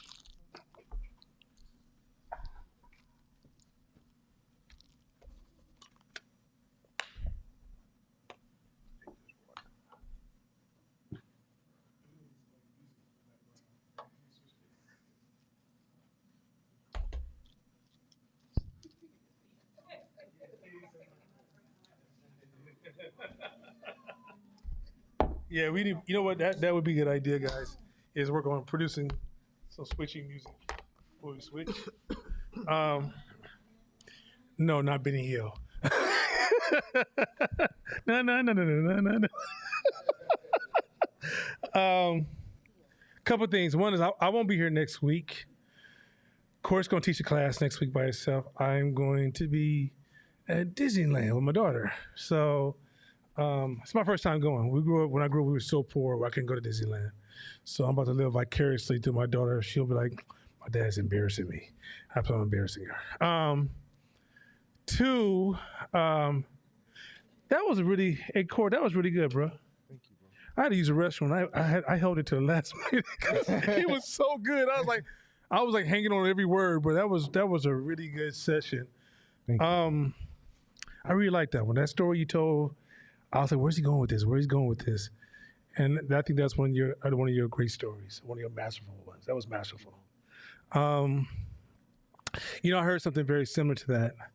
It's a story I heard where this person's saying, so give you a real world processing of everything he just taught. So say you say, well, you know what, a wedding's come up in the next month and a half or 2 months, and I need to lose 10 pounds, right? And let's say you say that to yourself, I gotta lose this 10 pounds. Think about what your brain does then. Your brain goes, you ain't never lost 10 pounds before, no 2 months. You don't even like the gym. That's gonna be a lot of working out. God damn, plus, you already tired. We gonna fit this in your schedule. Shit, who you gonna get to train you? I don't want to diet. Damn, what about that pie I left in the refrigerator? I got to at least eat that real quick. I brought the damn groceries. Your brain's going to literally pull that idea and get rid of it over time. You know what's pulling that idea? Your old beliefs. Your old beliefs at all time are attacking your changes. So every time you decide to change, all of those beliefs are saying, but what about, and it becomes so loud in your head. It becomes so, and it starts to even send like sensations to your brain and to your taste buds and to your fingertips. And also you start saying, yeah, I know, but that shit does feel good, right? And it's because in order for the new belief to work, like he said, you have to give space. You have to be able to suppress and remove those old beliefs that's keeping you in the place you want to be. So you say, hey, I want to grow in business. There's so many changes that's going to have to happen. And all those old beliefs are going to be like, but hey, no, come on now. What about? And some of those suggestions are going to be really good suggestions. If you change, you may lose your significant other. If you change, you just bought this house. How you going to pay for it? If you change, and all of a sudden you're going to realize that it's not the house that's touching for changes. It's not your significant other. It's not the food in the refrigerator. It's not your children. It's all those beliefs amplify. And here's the thing with beliefs. When they come up in that moment, they're not perfectly accurate. They don't give you to say, well, the pie is in there, but it's been there for 6 days. It probably ain't no good. Your brain remembers the pie your grandmother made, and it replaces it. It kind of does a silent swap. And in your brain, you're thinking, I cannot let grandma pie go. It's from Safeway, bruh. Right, but your brain is literally processing so invisible to you, right? Because it's reconstructing these stories every time, and and your brain is like the coldest branding machine in the world. It markets these stories new every time with updated images, updated taste buds, updated stories. And so even though you're trying to move with this great new idea you heard in class, or you had an epiphany while you were on vacation, or you went for a walk, you say, oh, I know what I want to do. But as soon as it gets time to like actually start to do the job, the doubt, the fear, the alternatives, the replacements, the suggestions, that stuff comes up so fast and is so invisible. And here's the thing, but if you don't try to lose weight in that 2 months, those thoughts are just quiet. They're just sitting there. We're satisfied. No need to talk to you about this. We're here, but we're in the crowd. You don't even hear us. But as soon as you say, let's lose some weight, hey, I got something to say. So they become social justice advocates, right? And so at the end of the day, you don't realize it's like, if you're trying to talk to that part of your brain when you're not in the mood of losing weight, that part of your brain be like, hey, yeah, I understand. No, I see what you're talking about. Like you say, oh, that makes logical sense. Yeah, like, shit, losing weight 2 months. Okay, I'm sure I can do that. But the day you have to do it, your brain be like, wait. You know how I was just kid. Now you know you ain't made for that, dog. And that's the power of beliefs in the summary of what he talks about tonight, is that it's a hidden invisible system that you don't even turn on and off. It just comes on when you're uncomfortable, when you're challenged, when the rubber hits the road. So a lot of people are sitting in this class right now and can quote everything me and Court are saying. But when it's time to go to work, all those great ideas become attacked by the old beliefs. So belief engineering is so fucking critical, because if you're not always working on engineering your beliefs, you will be that highly confident person who never tries. Before I jump into my part, I'm gonna say, I'm not empty. That's a clean ass picture. Hold on a second. Scroll down to here we at. Go to where it said belief intermission. Just go to belief intermission. I'll be the one after that. So I want to say this something real quick while our wonderful Josh makes some adjustments. Here's another tool real quick. I just want to give you guys a quick tool. Then we'll jump into my side of the lesson. Try not to think in absolutes. A lot of passionate people like to speak absolutes. You know, black people always have a tendency to do this. Matter of fact, you know, usually when I'm in this situation, I always do this. Or, you know, why people do that? Or like, if you listen to that podcast, the second podcast I put out, those two individuals were like debating or discussing, but that was the smoothest disagreement I'm sure any of you guys ever heard. Like they were disagreeing with each other, but that shit was so smooth. But you know why what made it so smooth? None of them thought within absolutes. When you think what you know is all there is to know and it's the absolute truth, you will always find yourself having to, you get trapped in that right and wrong binary space. If I say to you, I believe cars are made out of metal, I know in the back of my head, even if I say that, I say, you know, cars are made out of metal. But in my head, I'm thinking, I think they're made out of metal.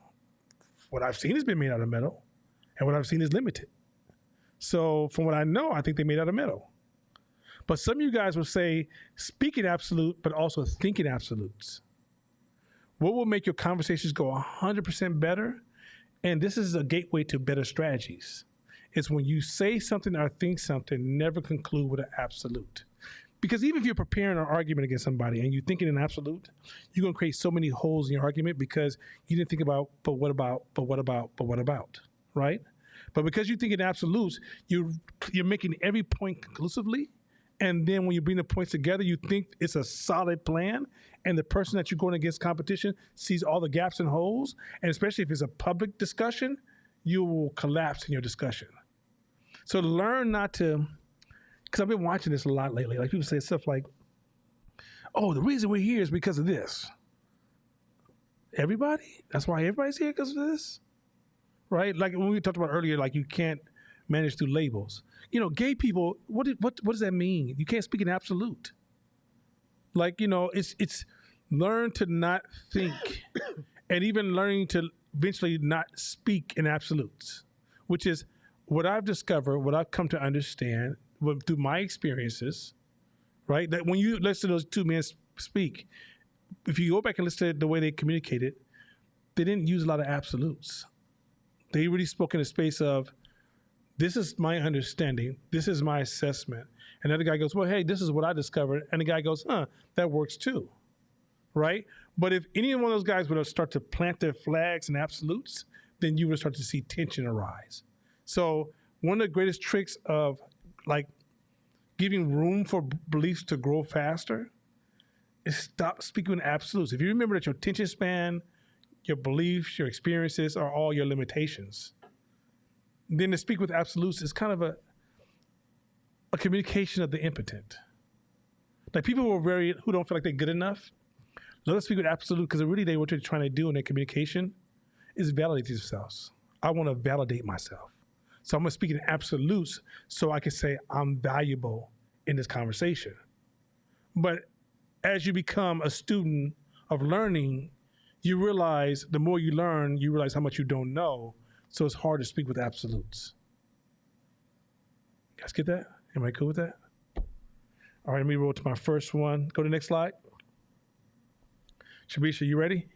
Yep. Got you some water, you got some juice. Ready? Let's make it happen. Yeah. Action. To be or not to be? If you've ever put your guard up when meeting a new person, it's probably because you thought you picked up on the scent of self-serving motives. So we're going to tap more into this. And the reason I'm doing this giving versus taking is because I don't think how many people realize how they're creating an invisible force field to people around them, to their opportunities, to the point that you just feel like the world's not working against you, it's working against you, or no one gives a shit about you. And you don't realize that you're seeding those experiences, right? The giving and taking, reciprocity is one of the most, I think it's the sixth most powerful influencer of human behavior. And yet, we don't see ourselves seeding our circles and all the invisible layers of circles around us, right? And so, most people in society off the top are matchers. They're not givers, they're not takers. Most people are matchers. Most people are either giver matchers or taker matchers. But most people sit most of the time in a matcher space. And quiet as it kept, if you sense a taker, whether you know or not, you're part of the invisible system that restricts the opportunities or destroy takers. And you're also part of the invisible system that will often reward the givers. Next slide. While givers and takers may have equally large networks, givers are able to produce far more lasting value through their networks and in ways that might not seem obvious. So I'm sure if you take some time, I'm gonna give you a clue. Because I'm gonna get into this point a little bit later, but I'm gonna give you a clue. Think about somebody in Oakland that's very popular and very talented, but you got a funny feeling about them. Don't call out any names because I don't want that smoke. But let's think about somebody that you could think of, right? It could be in Oakland or somebody you knew from your hometown if you're from Chicago, or those of you in New York and those in LA and Seattle and Texas. I want you guys to think about somebody that's very, very popular. If they went to a club, almost everybody would surround that person. But you get a kind of an uncomfortable feeling about that person, right? Those people build popular networks, and they will grow. But when they fall hard. And their networks are not, they're not growing exponentially. Those networks are almost like expanding. People are coming in and people are falling off. People are coming in, people are falling off. People are coming in, people are falling off. And you might say, well, what's wrong with that? Because sometimes the people at the bottom go to the top. And a lot of times takers, because they have a tendency not to value those beneath them, a lot of time as those people that they are building to the networks, they're starting to burn more people than they embrace. And over time, they build a pile of people that actually are working against them. When I say working against you, gossiping, spreading negative news about you, warning people about you, not doing anything for you. For example, you're sitting in the office and say Shakina has a gym, and somebody goes, hey, I'm looking for a trainer for our office. Person goes, I'm not recommending Shakina, she's a taker. Just that simple. It won't even be something said. They just won't say anything at all. Now, when you're a giver, here's the funny part. Let's say you're a giver and Jordan decides he's going to become a trainer tomorrow. Bless his heart. And as Jordan's a trainer tomorrow, but he's not good yet because he just started. That's the rule of when you first start, you're not that good. But if he's known as a giver, not only will that brother or sister recommend him, they will say, hey, look, I'm going to recommend you, but this is what I'm going to do to make sure I help you get through it.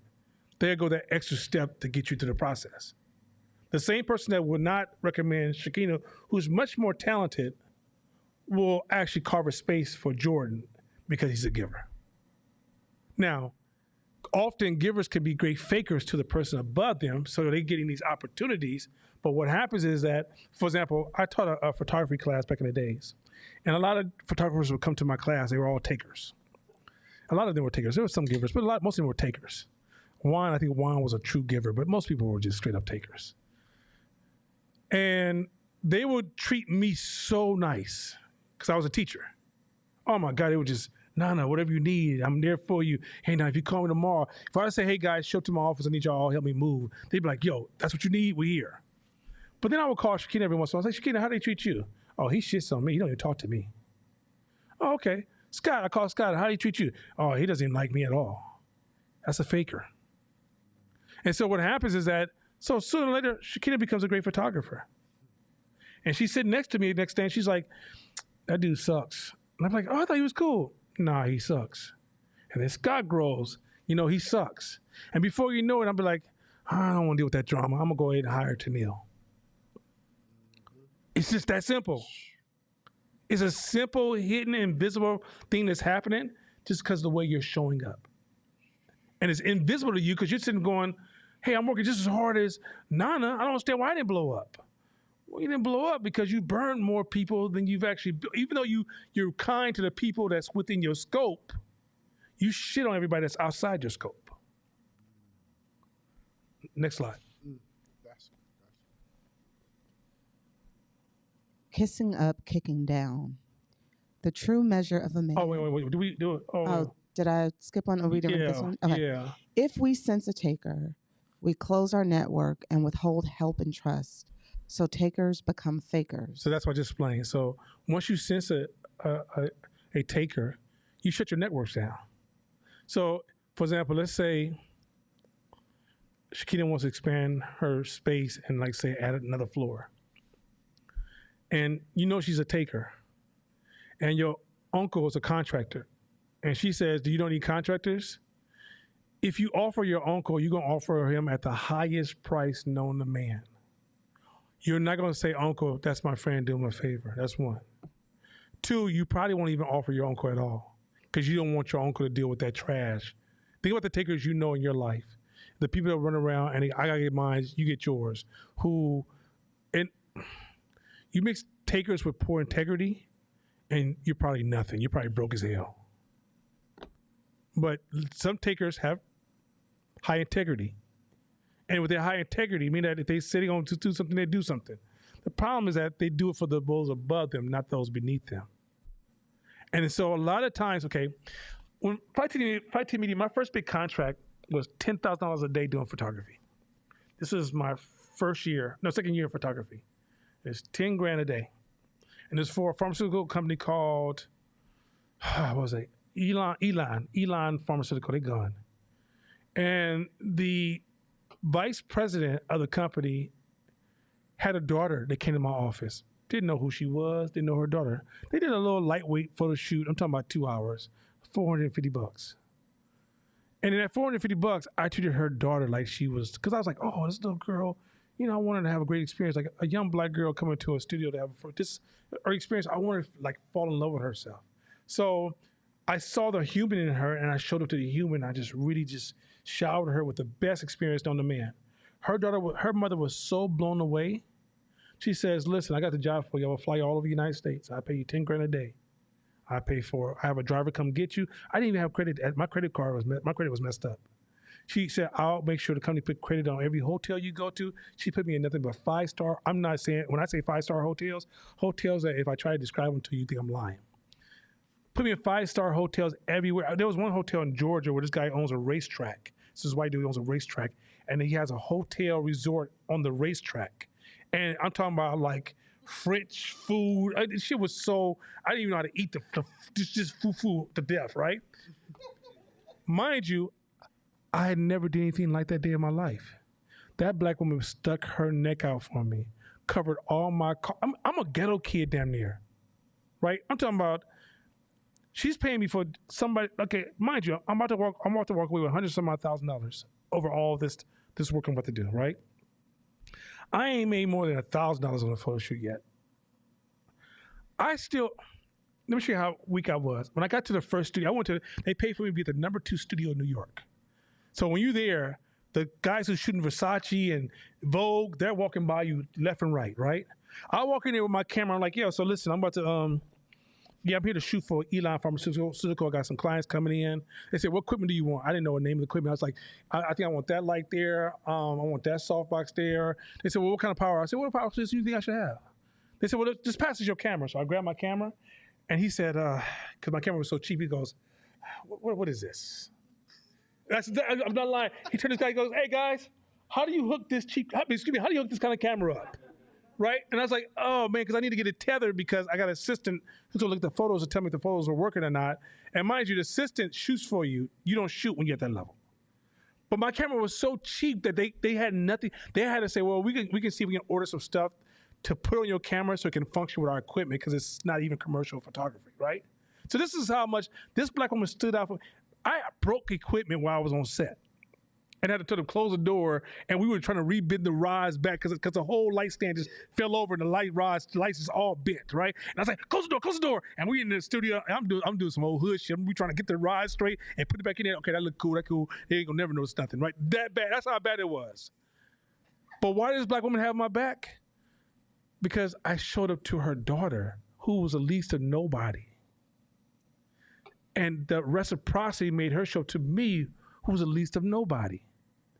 You see where I'm going with this? Like, we can sense it. And you'll be surprised if you're walking around shitting on nobody people, you don't know who their aunties, their uncles, their cousins, their friends. And that's why a lot of takers, you don't do it intentionally. You're not going, oh, he ain't shit, he's shit.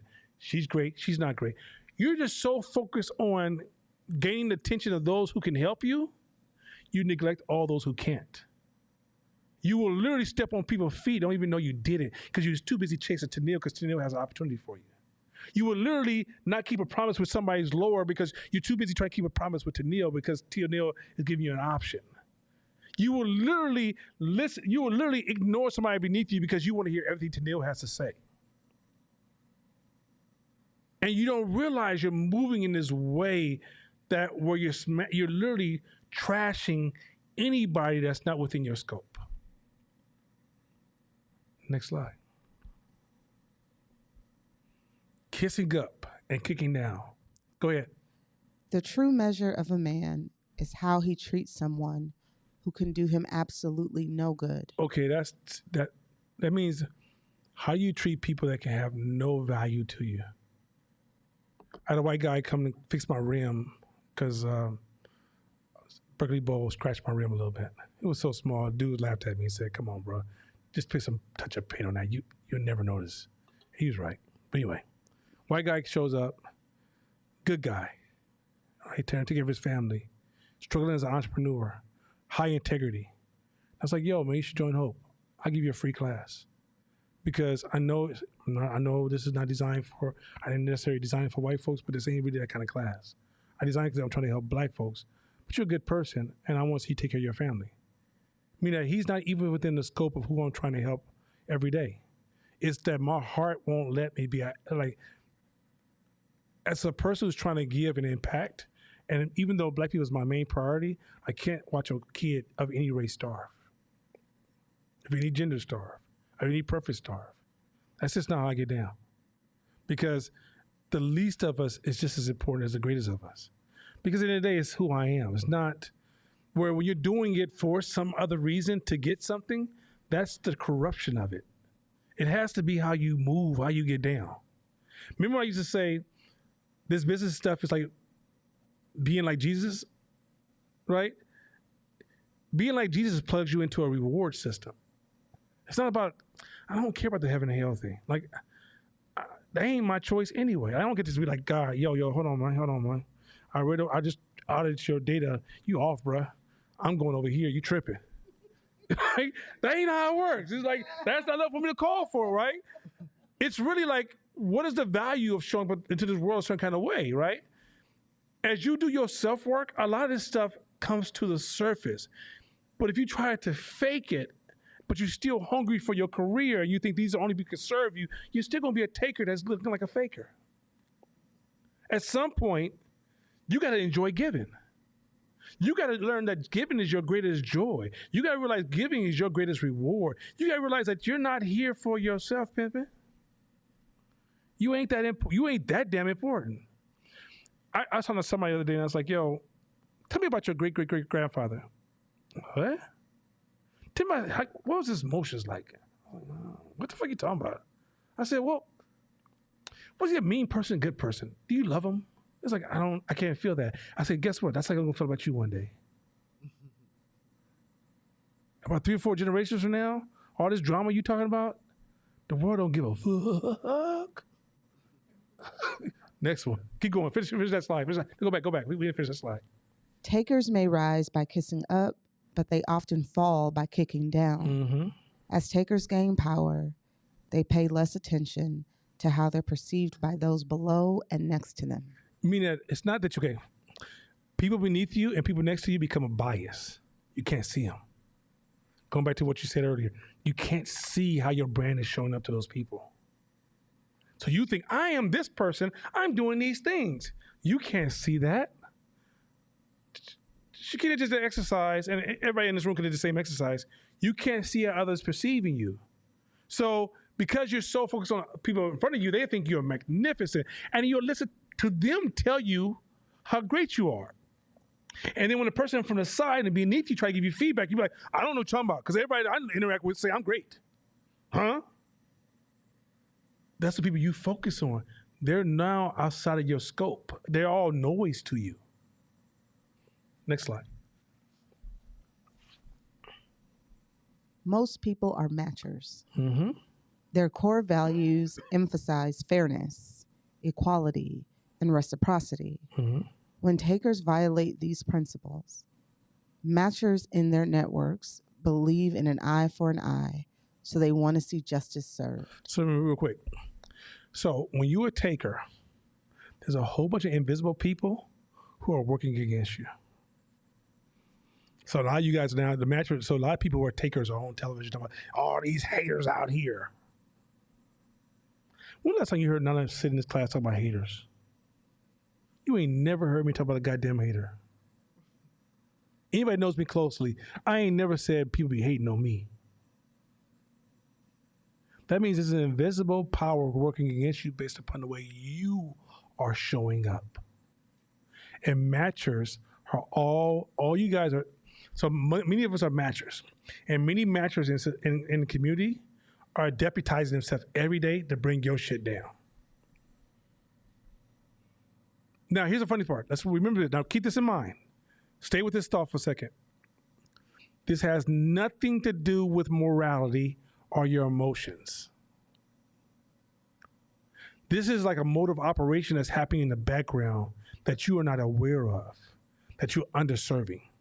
But you may be a taker and the most moral person in the world and can be a giver and be shady. Let me say this again. You could be a taker and be highly moral and a little less moral as a giver. I'm not saying, I can't think of a giver that has horrible morality, but it's possible. Right? But what I'm arguing is that as you matchers are, if most people in society are matchers, you know, people says, what goes around comes around. Can you get his? As we know, like, you know, we see people like this, like live by the sword, die by the sword. Matchers, they take care of you. And it's all invisible even to the matchers. The matchers be like, I feel some kind of way about this person. Or it can be passive. They just never look out for you. You running your business, they don't never refer anybody to you. They don't never show up. And somebody says, you ever been talking to somebody about a business and you say, hey man, you ever been down to Michael's Jerry Curl? That's what just how he used to get his hair before he locked up. But say you say, you ever been to Michael's Jerry Curl, right? And people be like, I don't really fuck with them like that. You're like, why? I don't know, I just don't like them like that. That's that invisible sensing. And there's other businesses where people say, you ever been to like Michael's Subway sandwiches? And people are like, shh, man, I fucks with him. And you get there, the sandwich is average. And the line's outside the door. But when you get there, you just like the way it feels. And you'll go back again and again. And then the sandwiches get better over time because they use your support to grow the business. But it's the way the business showed up to the community, made the community go, I like that business. It's that invisible relationship building and taking relationship that you don't even see is happening, but it's based upon the way you're showing up every day. You kind of see how this blessing thing works? Like, if we got this coding written into us, we can create our blessings on earth and we can create our curses on earth. Basically, the way we show up, because of society, human beings are designed to respond to the way we're responding. Next one. Oh, thank you. Thanks, Bob. Thank you. In networks, new research shows that when people get burned by takers, they punish them by sharing reputational information. Excuse me. Gossip represents a widespread, efficient, and low-cost form of punishment. So imagine. So as we see in social justice era, in social media area, messed up. In social media area, if people say it enough, we believe it. Even in sports, that's a tactic they use in sports debates. Sports debates is you could debate something enough, say something enough time, aggressively enough time, and it becomes facts. Right? It's very popular. And if you ever sports narration, it's the person who can argue the point the most aggressive quite often is right until the athlete proves them wrong. Right? That's why Stephen A is a killer, because he can argue so well aggressively. It doesn't matter if he's right or wrong. It's hard to even challenge his position because he's so aggressive. So if everybody keeps saying you ain't shit, if they say it enough, people will believe it. Like the Michael Jackson story, we will never know if he touched children or not, right? But when people say it enough, there's people who will actually speak on it as if it's proven. There's things in society we see all the time where people say, this happened. We don't have facts, but if enough people say it, you get social proofed into believing. Social proof is when everybody's going this way, you go, oh, must be something happening, and you go the same way with them, right? So it develops proof because everybody's going in that social direction. So you can become, so as people individually gossip about you, they're social proofing a negative image or a negative brand of you. Is this shit cold? This is so cold that no, you're not a victim of the world. Everybody is not against you. It's that you're not going through the process of self-evaluation, or you don't understand the systems that exist around you that's dictating your brand. Next slide. Over time, as their reputation spread, takers end up cutting existing ties and burning bridges with potential new ties. So before social media, takers could jump from company to company to company and be loved, and then eventually people find out they ain't shit. Now on social media, this is what's even colder for takers. When we on social media, takers would jump from company to company to company, and people are sharing stories behind the scene, messaging each other, and before you know, you're not running away from your goddamn past reputation. Ain't that cold? You can't outrun your taker's reputation because of social media now. Where in the past, shit, you just move to a different region of the city. You can go from East Oakland to West Oakland, North Oakland, and they'd be like, oh man, I never heard you before. You're amazing. Now, it's like people, like you may even post a picture of your family and you'll have negative comments in the pictures, or because in the end, people are like, I don't like this dude, right? So in the end, you got to realize you're not going to outrun this. Your LinkedIn is like 2 people want to be friends with you, right? All new people, all the old people don't want to fuck with you no more. Go ahead. Man, if you ever want to see a case study of a business that was a taker that failed really hard, there's a company called Hitch. They make these bottles. They're on Kickstarter and Indiegogo. They make a bottle with a cup that goes inside of it, and you can separate it. My dumb ass was like, these are great. I'm going to get one for me and Stacy for Christmas. This was 3 years ago. They still haven't shipped everything to their backers yet. And they're like selling pre-sale order on their website. But the kicker is, to your point, on anything public they do, there's a surge of angry people that are like, on any public channel, YouTube, Instagram, Facebook, anything they do, ratings for other websites that say they sell their products, they're just, wow, that's great. I hope you get yours. Didn't get mine. Ordered it 2 years ago on Indiegogo. Everywhere. It's like I've been following it down, not because I'm going to get the bottle, just because I want to watch the hater comments of like.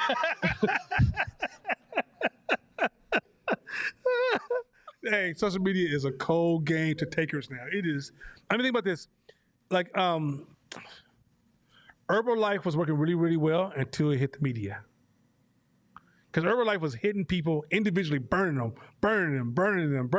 And it was like hypnotizing even those who burned. Well, you didn't get burned because you feel, not us, right? And all of a sudden, once social media hit the game, start saying, "No, you trash." And let me share what else. And all of a sudden, documentaries start coming out because they were takers. You only gonna last so long. That is one of the most, like, if you want to say, if you're a religious person, thank God for this system. Because if we didn't have this system of like how most people are matchers who are regulating the system, a lot of people would be Ponzi scheme masters. Next slide. Wayne Baker, a University of Michigan sociologist and networking expert, explains, if we create networks with the sole intention of getting something, we won't succeed. Okay, well, please stop. I'm going to the network to share people with my business. I'm going to the networking. I'm going to go do networking so I can work on growing my company. You're networking with the sole purpose of getting something. So you ever heard me say, networking events don't work? This shit sucks. It's stupid. It's trash. Y'all be like, oh, here go Nana again. No. If we create networks with the sole intentions of getting something, we won't succeed. That means you don't build a network and say, I'm trying to get paid, so I'm going to figure out who will be my network so I can make sure I can come up. Keep going. We can't pursue the benefits of networks. The benefits ensue from investments in meaningful activities and relationships. That means networking starts from within. How do you show it to the people that you engage with? Do you have integrity? Do you say what you mean what you say? Do you focus on showing up every day in a consistent way that shows respect for other people? Do you Jesus Christ this stuff? And whether you believe Jesus Christ or not, just think of the character of Jesus Christ. Do you Jesus Christ your life? Do you try to show up in a way that says, hey, I'm going to be honorable to where I stand? And second thing, when you meet people, do you ask yourself, oh, how can I help you out? How can I support you in your goals? Or do you show up and going, oh, I don't know what this means. All right, I'm going to see what's up to with you. I'm going to see how I can make sure I can protect myself. Well, what does this mean for me? Right? All those little subtle undertones are undertones of a taker. Where a giver is like, I meet this person. What can I show? Now, mind you got to have your boundary games. Because if you see this person as a leech, you know how to be like, a bad idea. Also, you need wisdom. If you tell me, Nana, I need you to come in my business and solve this problem for me, I would ask you, well, what help would that do for you? You said, what do you mean? I said, well, what about when the problem comes back tomorrow? Who's going to solve it then? That makes no sense. It's important that I teach you or show you how to solve it, because that means that you're empowered for that problem every time it comes around, to the point that eventually it's not even a problem at all. But so at the end of the day, when some people will come to you and ask you to fix them, solve their problems, pay for this, adjust this for me. Nana, buy my food, buy me some groceries. Cool. What about next week? That's where wisdom comes in. Wisdom says, I got to teach you how to get your own food, because me buying your food makes no goddamn sense. Also, I'm supposed to tell my daughter she can't get a pony because you need some food in the refrigerator? You got the game fucked up. Go ahead, Shrisha. One, I really appreciate the conversation, because just, sitting in here, there's a couple of people that I dropped the ball on in terms of just keeping the connection, keeping the interaction. And I think that there's a little bit of over focusing on people who are shinier. So I see where I'm doing that. I'm like, okay, I need to tomorrow calling her because that's on me. So I appreciate the conversation. I know it's a bit of a tough conversation to have. So thank you for bringing it in here because it just does happen. So I wanted to say that, and what is my question? I have a question around boundaries. So I'm gonna do one of my lie bet. You're gonna catch it, okay? Cool. Okay. We're gonna do the. I might duck though. Go ahead. Don't duck. Oh shit. So, my question is around boundaries and knowing how, like, developing the awareness of where this is like boundary and treating people well, right? Knowing how to show up to both of those things. Because what I feel like is I'm not really getting that well. I feel like I'm dropping the stitch somewhere. So let me help you out one thing real quick, okay?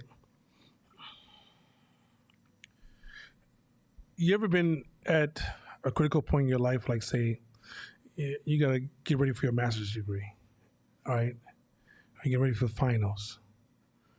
And have you ever noticed how you will regulate what you say yes to, what you say no to? Have you ever been in one of those weeks where you almost had nothing to do and people ask you to do shit and all of a sudden you overcommit? A lot of your regulations come with clarity on what you're doing and where you're going. If you're not clear on what you're doing and where you're going, your boundary game is going to be really, really weak, right? And so, like, and you got to be very clear on where your priorities exist, right? So, for example,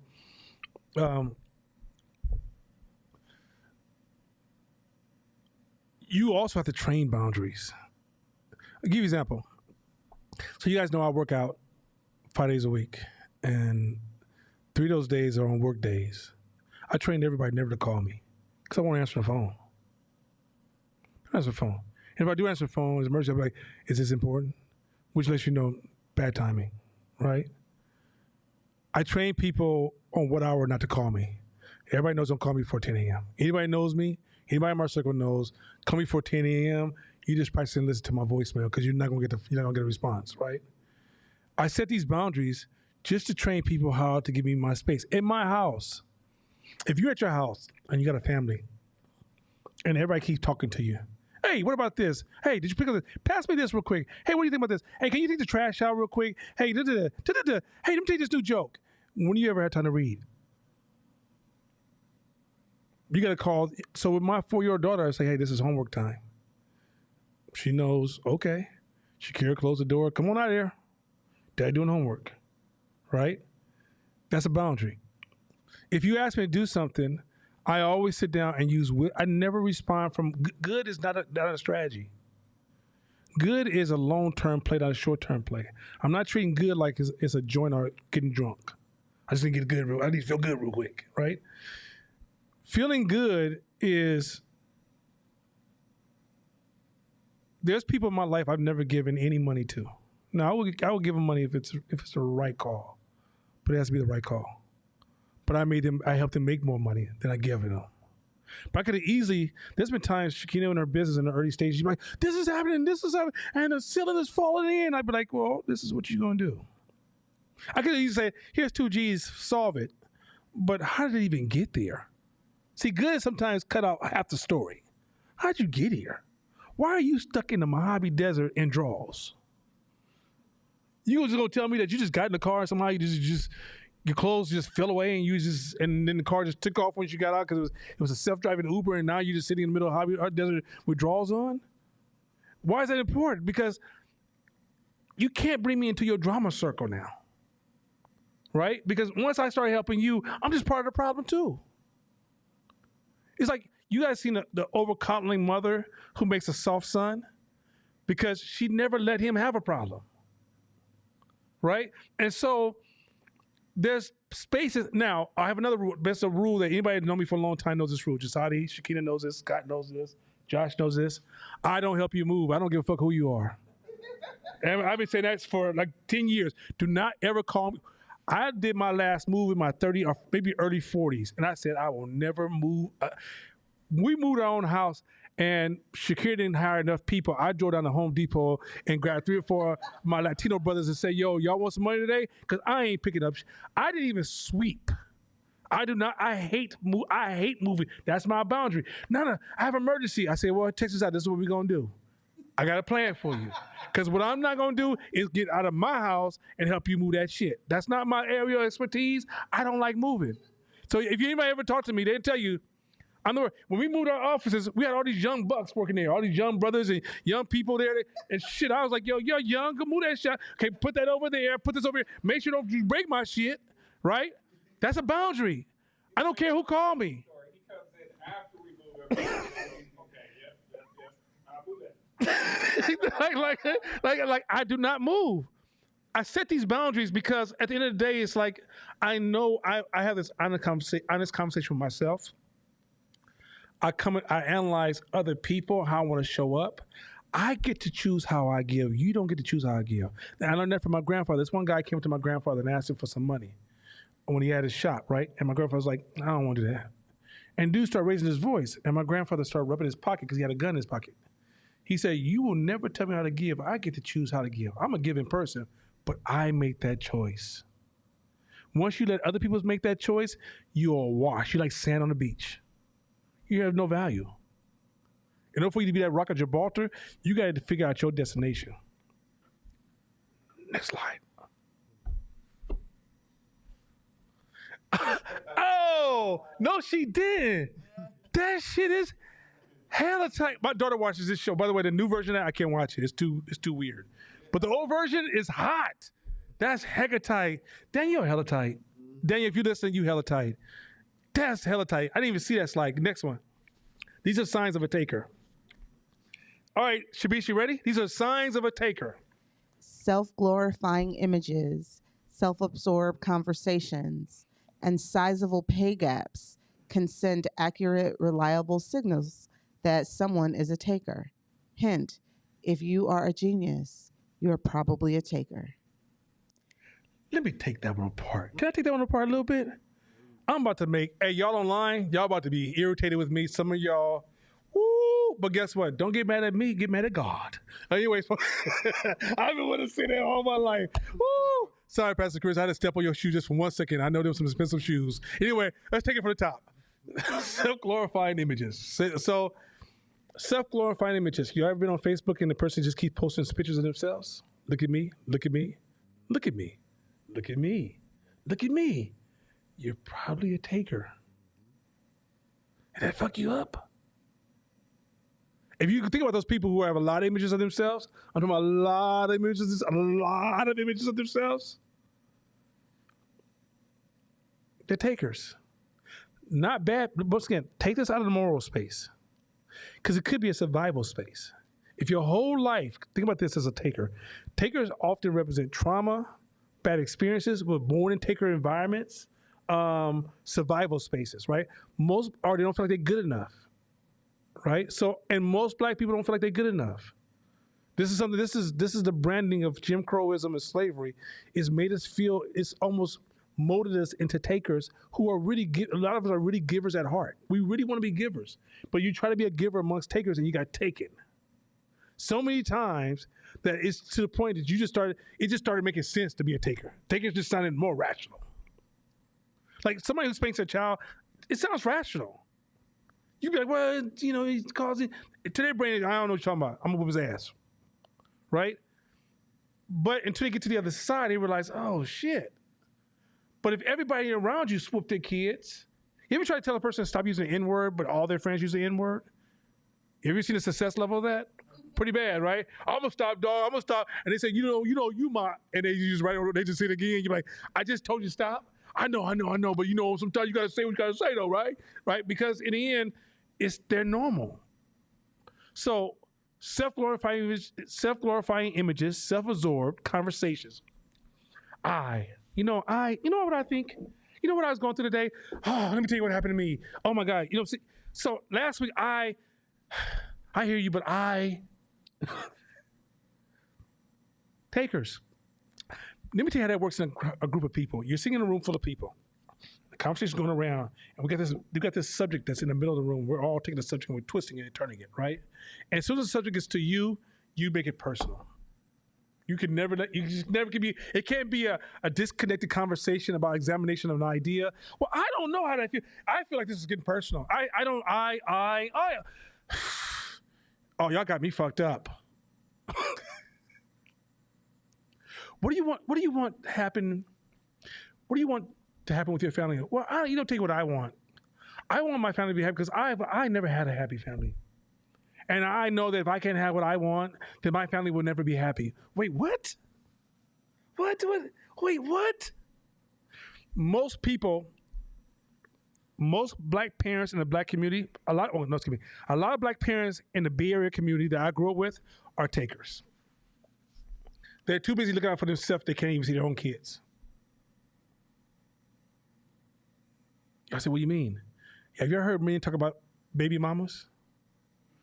How in the fuck did you make that separation? She trying to get me and her and her. Yo, y'all got a kid. Shh. Take her. And in the end, the world's not fucking with you on that level.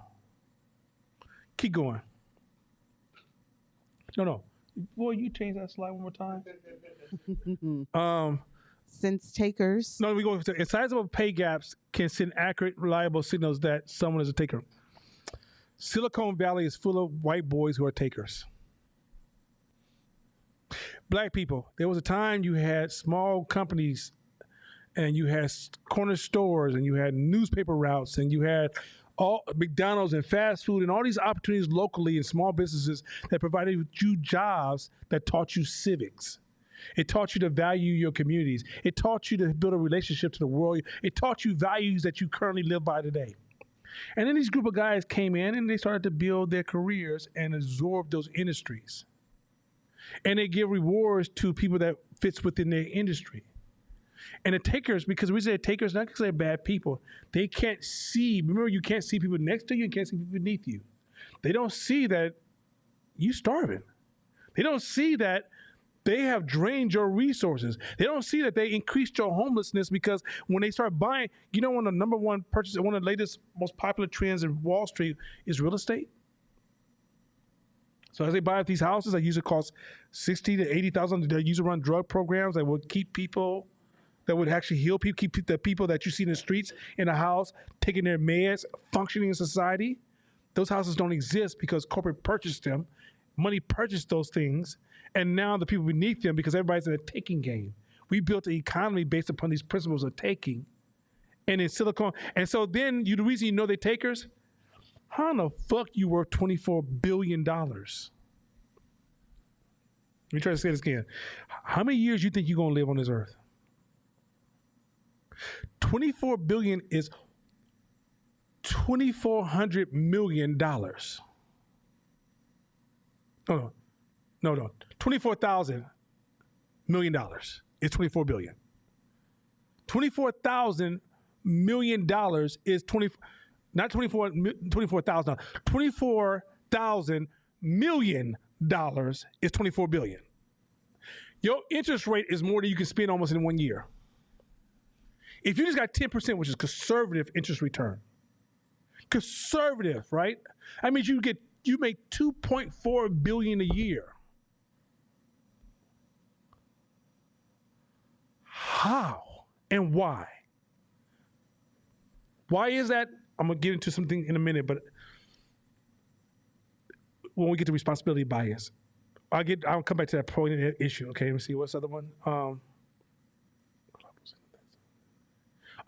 And side note, if you're a genius, a creative artist, dope as fuck, known in the community as one of the greatest singing artists, dancing artists, musical artists, thinkers, you're a taker probably. I'm gonna come back to that one a little bit later. This is why a lot of artists be like, I can't make no money. I can't grow my network. I don't understand why. If you're a dope ass artist, how come you never how is it possible for you to ever run out of work? Unless you're destroying your network. Next slide. Next one of that one. Don't you change slides. Next one. Since take. I swear to God. I swear to God. I swear. Hey, Josh, I promise you, I'm going to have you sit with Kanye West about 5 more minutes. Keep going. Go ahead. Danielle said you also notice that you're a taker if your skin gets so ashy that it turns a particular shade of blue and you start wearing jean overalls. Danielle is online acting great.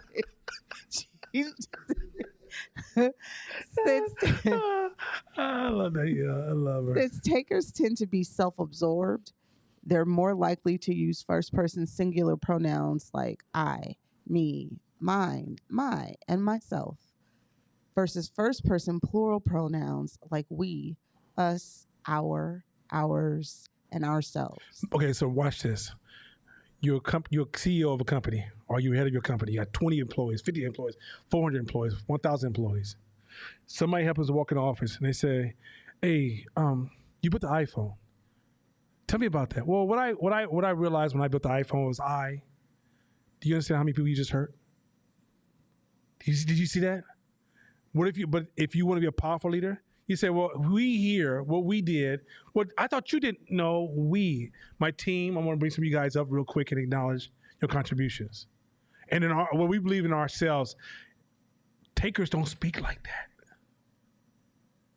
Because going back to the genius, a genius is always trying to protect their status as a genius.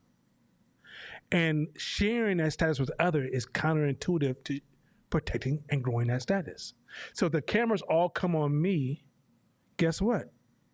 I can't wait for the opportunity to build my status. And so quite often, unconscious to me, I'm not trying to shit on y'all. I'm too busy trying to say, look at me, everybody. I deserve the status that you guys thought. You said I was a genius? Look at me. Michael Jackson may have been great, but he wasn't by himself. But Michael ain't never, when you saw Michael dancing, he ain't never mentioned, he don't bring people to the table. And guess what those people did over time? Gossiped. I'm gonna give you another trick, and this is probably next lesson, but since I'm gonna be here next week. You can't bring a whole bunch of geniuses on one team because they're all takers. This is why the Lakers, when they had all the superstars on the team and they lost, this is why when Kevin Durant tried to put together the Super Nets and they fell apart, you can't bring together a group of takers. The reason the Warriors worked so well over all the years, because there was a whole bunch of giving. When that ball moved, you saw the motion of giving.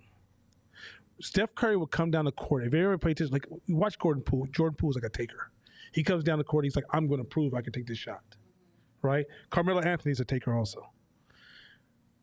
If you ever watch Steph Curry would come down the court, he would throw the ball to whoever he thinks the person is going to coordinate the floor. He will run and wait for the shot to come back to him and let the ball come to him. But sometimes it didn't come back to him. It might come to Clay. It might go to somebody else. It might go to the open man, right? But he would automatically give the ball up and trust that once he run through the process, often it will come back to him, often making him the highest scorer on the team, right? Where a taker comes down the court and guess what he does? I don't trust the process. I'm going to shoot. Well, now you James Harden. How many playoffs have you won?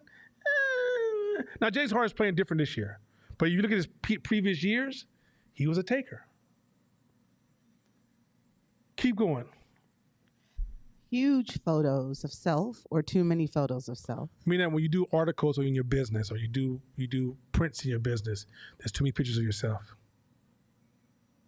You're not celebrating the team that got you there. You're too busy trying to tell people you're the reason the business is there. That's why I hate what's the brother, the cat that was in charge of Apple? Tim Cook? No, the old one. Steve Jobs? Steve Jobs. I hate the Steve Jobs focus. And everybody who loves the Steve Jobs focus. Steve Jobs. I'm like, that's no data for me. That's a taker's approach to analysis of a business. I want to know how that team and him collaborated. What systems they have in place? How did every day go with decision making? How was the energy in the group and the crowd? Was it working? Or was he at the point that it was going to fall apart before he died? Was his superstars, because I remember some of his great people were already talking about leaving, right? Was it because he was a taker and he was taking too much credit? Or how did he show up every day? But when we read these books about him, we only focus on him because many of us, people love takers. I'll just say this. I feel like American media loves takers. Oh, yeah. Because depending on what publication you read, it talks about the team. But everything about the entrepreneur here, right? Like anything you want, he is white, about 25, 30, and he's a Svengali. Like he does it all. But if you talk to people like Steve Blanks, all the other people who was in the Valley with him, they'll tell you about like, oh, I talked to this person helped me, it was this team, it was this team. Like when you talk to people who actually made money down there, who've been down there the whole time, that's not how they got down. But the narrative in the newspapers is, in order to like, successful entrepreneurs are unicorns that are about 25, 27, and they do it all alone. Then like one day they came out the closet as a unicorn and they created a company. But that's the journalist who doesn't do any of it. They don't even ask the questions about the team. So it's like you get completely anchored in this narrative of this like special snowflake when that was never to play. That's why I said observation knowledge is the weakest knowledge there is, because often we're falling in love with a narrative that fits some of our emotional needs. Think about this. Here's something fun for y'all, and please forgive me for some of y'all Me Too's. Who makes a better pimp, a giver or a taker? No, a taker makes a better pimp, bro. Please. Boy, not your pimp. I'm talking about everybody else's pimp, okay? That's why your pimp is broke. Josh back there arguing that the giver is a better pimp. Josh has a different lifestyle than the rest of us. It's Jewish pimping is different than everybody else's form of pimping. Anyway, what is this? So the point I'm trying to make is that boy, I tell you, I love this Josh. Anyway, point is this, but people love the pimp tone, pimp energy, right? We love with takers, but they're not functional. Everybody, okay, at some point, almost every man in this room said, I'm out here pimping, playfully, right? But if you actually put a pimp in our face and our daughter was sitting in that room, we're disgusted. We're disgusted. If our wife's in the room, we're disgusted. But there's a certain amount of attraction to pimping because they done made 1,000 pimping movie. Ain't a black person in the world ain't seen Superfly or The Mac, right? There's a fascination with it because as human beings, we like takers. But they're not functional. It's not functional. And so a lot of times in business, you're gravitating towards takers' attitudes. You know, I'm out here, kill or be killed. A lot of rappers talk taker tones and we think, oh, this is tight. But that's why if you look at the history of most rappers, they're broke. It's a whole different mindset to build and run something as opposed to share the limelight. Could you get limelight pretty fast being a taker? Yeah. Most video vixens and rappers and they're takers. Like, go to Hollywood. Anybody? Hey, Court. And I want you to speak on your point, but Court. Share with folks, nobody likes doing business in LA. It sucks because everybody's a taker in LA. It's the worst experience. Everybody's like, oh yeah, if you hook me up, because I know Stevie Wonder, and Stevie Wonder ain't made a hit since who the fuck knows when, and you try to use Stevie Wonder as leverage in this conversation to get a discount and free deal? Right? That shit is real. Go ahead, Court. Hey. The team tried to do a role play with me because I kept having fucking problem with these LA dudes, right? I would get triggered. And so Jordan does role play with me like he's an LA dude, and I forgot it was role play. It became so real to me. I got angry and I had to take a break. Exactly. I did. It's real bad. Yeah. It's a whole city that anybody that does business, it's a whole city of a taker's mindset. Don't get me wrong. There's givers who do really well in L.A., right? Who know how to navigate it. That's where the Black Godfather came from. He was working at L.A. scene, right? But I promise you, when you talk to people in L.A., they've normalized taking to a point that it doesn't even seem flawed. And that's why a lot of people take advantage of people, because when somebody abuses a taker, you don't have a big enough reputation for you to create blowback on me. Like, takers can abuse each other, and they don't have. Who you gonna tell, taker? Nobody listen to your ass. You ain't shit. And so, in the day, like, as a giver, it's an invisible, empowering force field that protects you, grows you, expands you, increases your luck, increases your opportunity, increases your support. It increases so many different things. What's the next one? Makes a lot more than anyone on their team. Responsibility bias. So, okay. I'll let Tennille ask a question. I'm going to talk about this responsibility bias. Go ahead. Okay, so as you were talking earlier, I didn't want to interrupt, but I have a question. Can someone existing or in a taker space or just being a taker, can that show up as someone who demonstrates like an unwillingness to incorporate their team into, let's say, tasks, duties, projects, and they kind of have to have their hands on everything or be a part of everything? Yes, it's not. You could be a taker. So, for example, being a full-out taker, we use some extreme, but a lot of people are taker matchers. They kind of jump back and forth. I got to prove I can do this. I don't trust anybody else, I got to get this done by myself. Yeah. Why? Okay, to take it a step further, so I have a little more clarity, second level.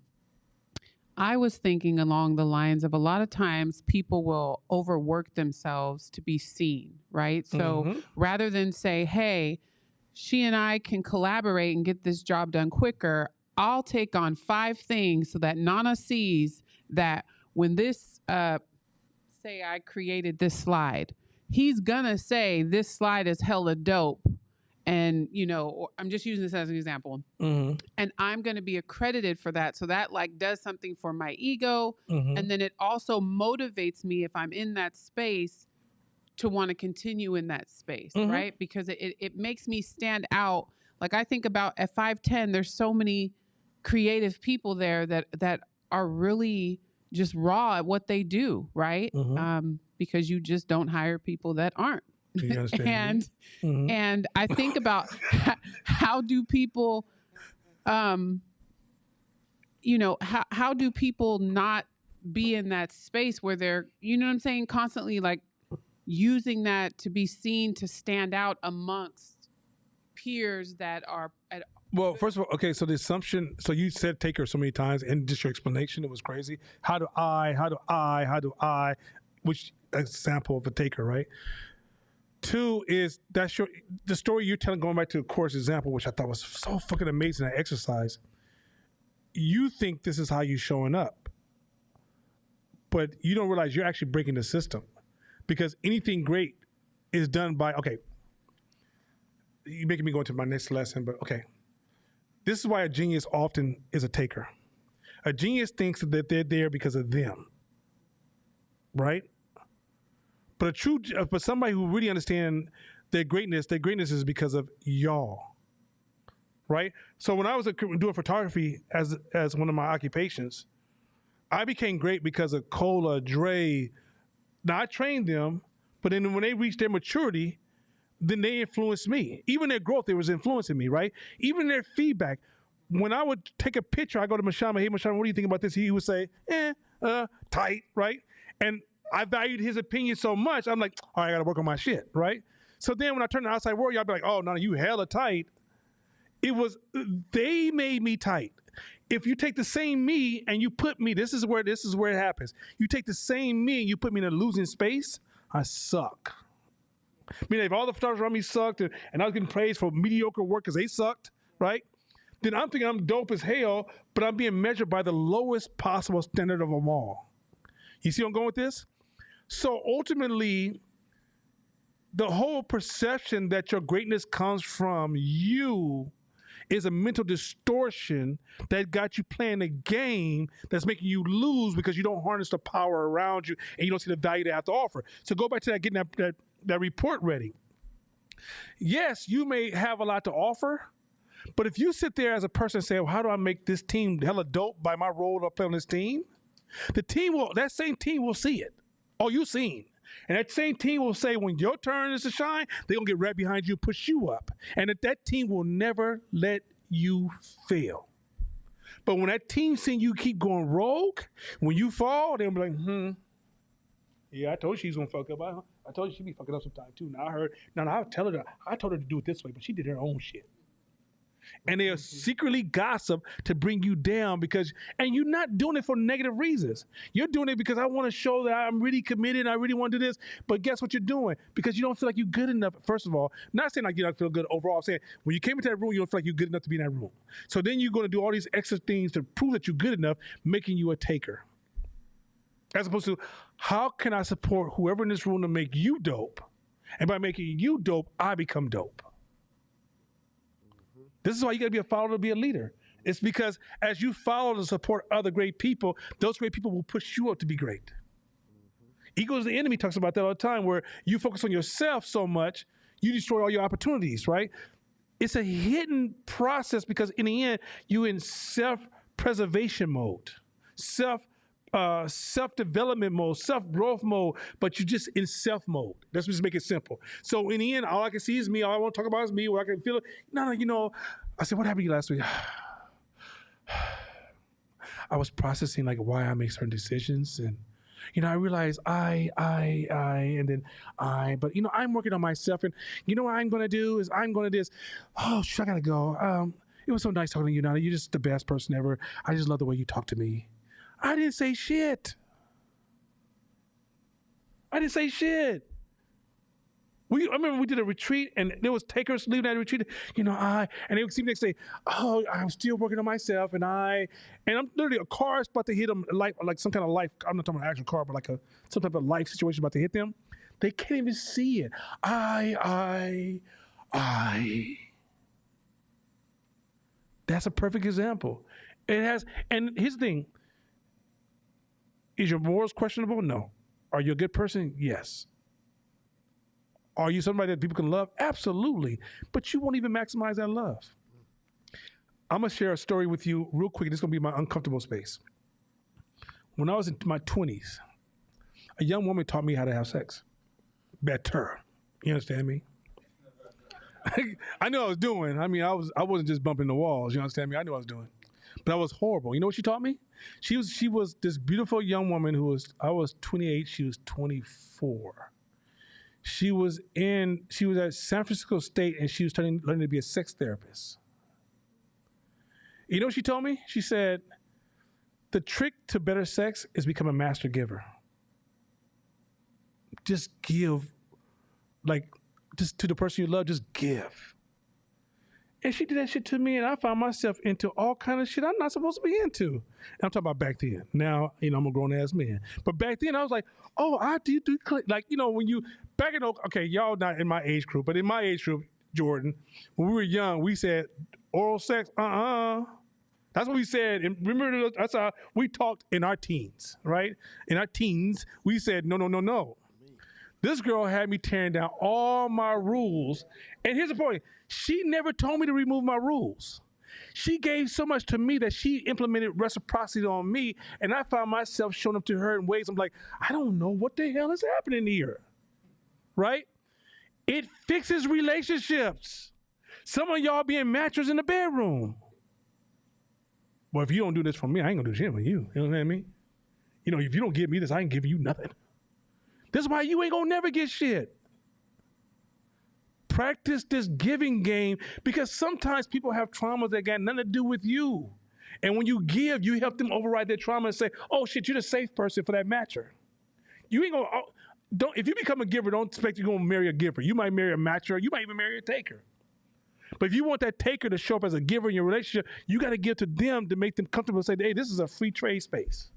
But me and y'all can't trade because y'all turn back into takers against takers. And now y'all both sitting in the bedroom just looking at each other like, you gonna do something? I ain't gonna do nothing. I'm gonna keep my robe on and go to bed. Go ahead, bro.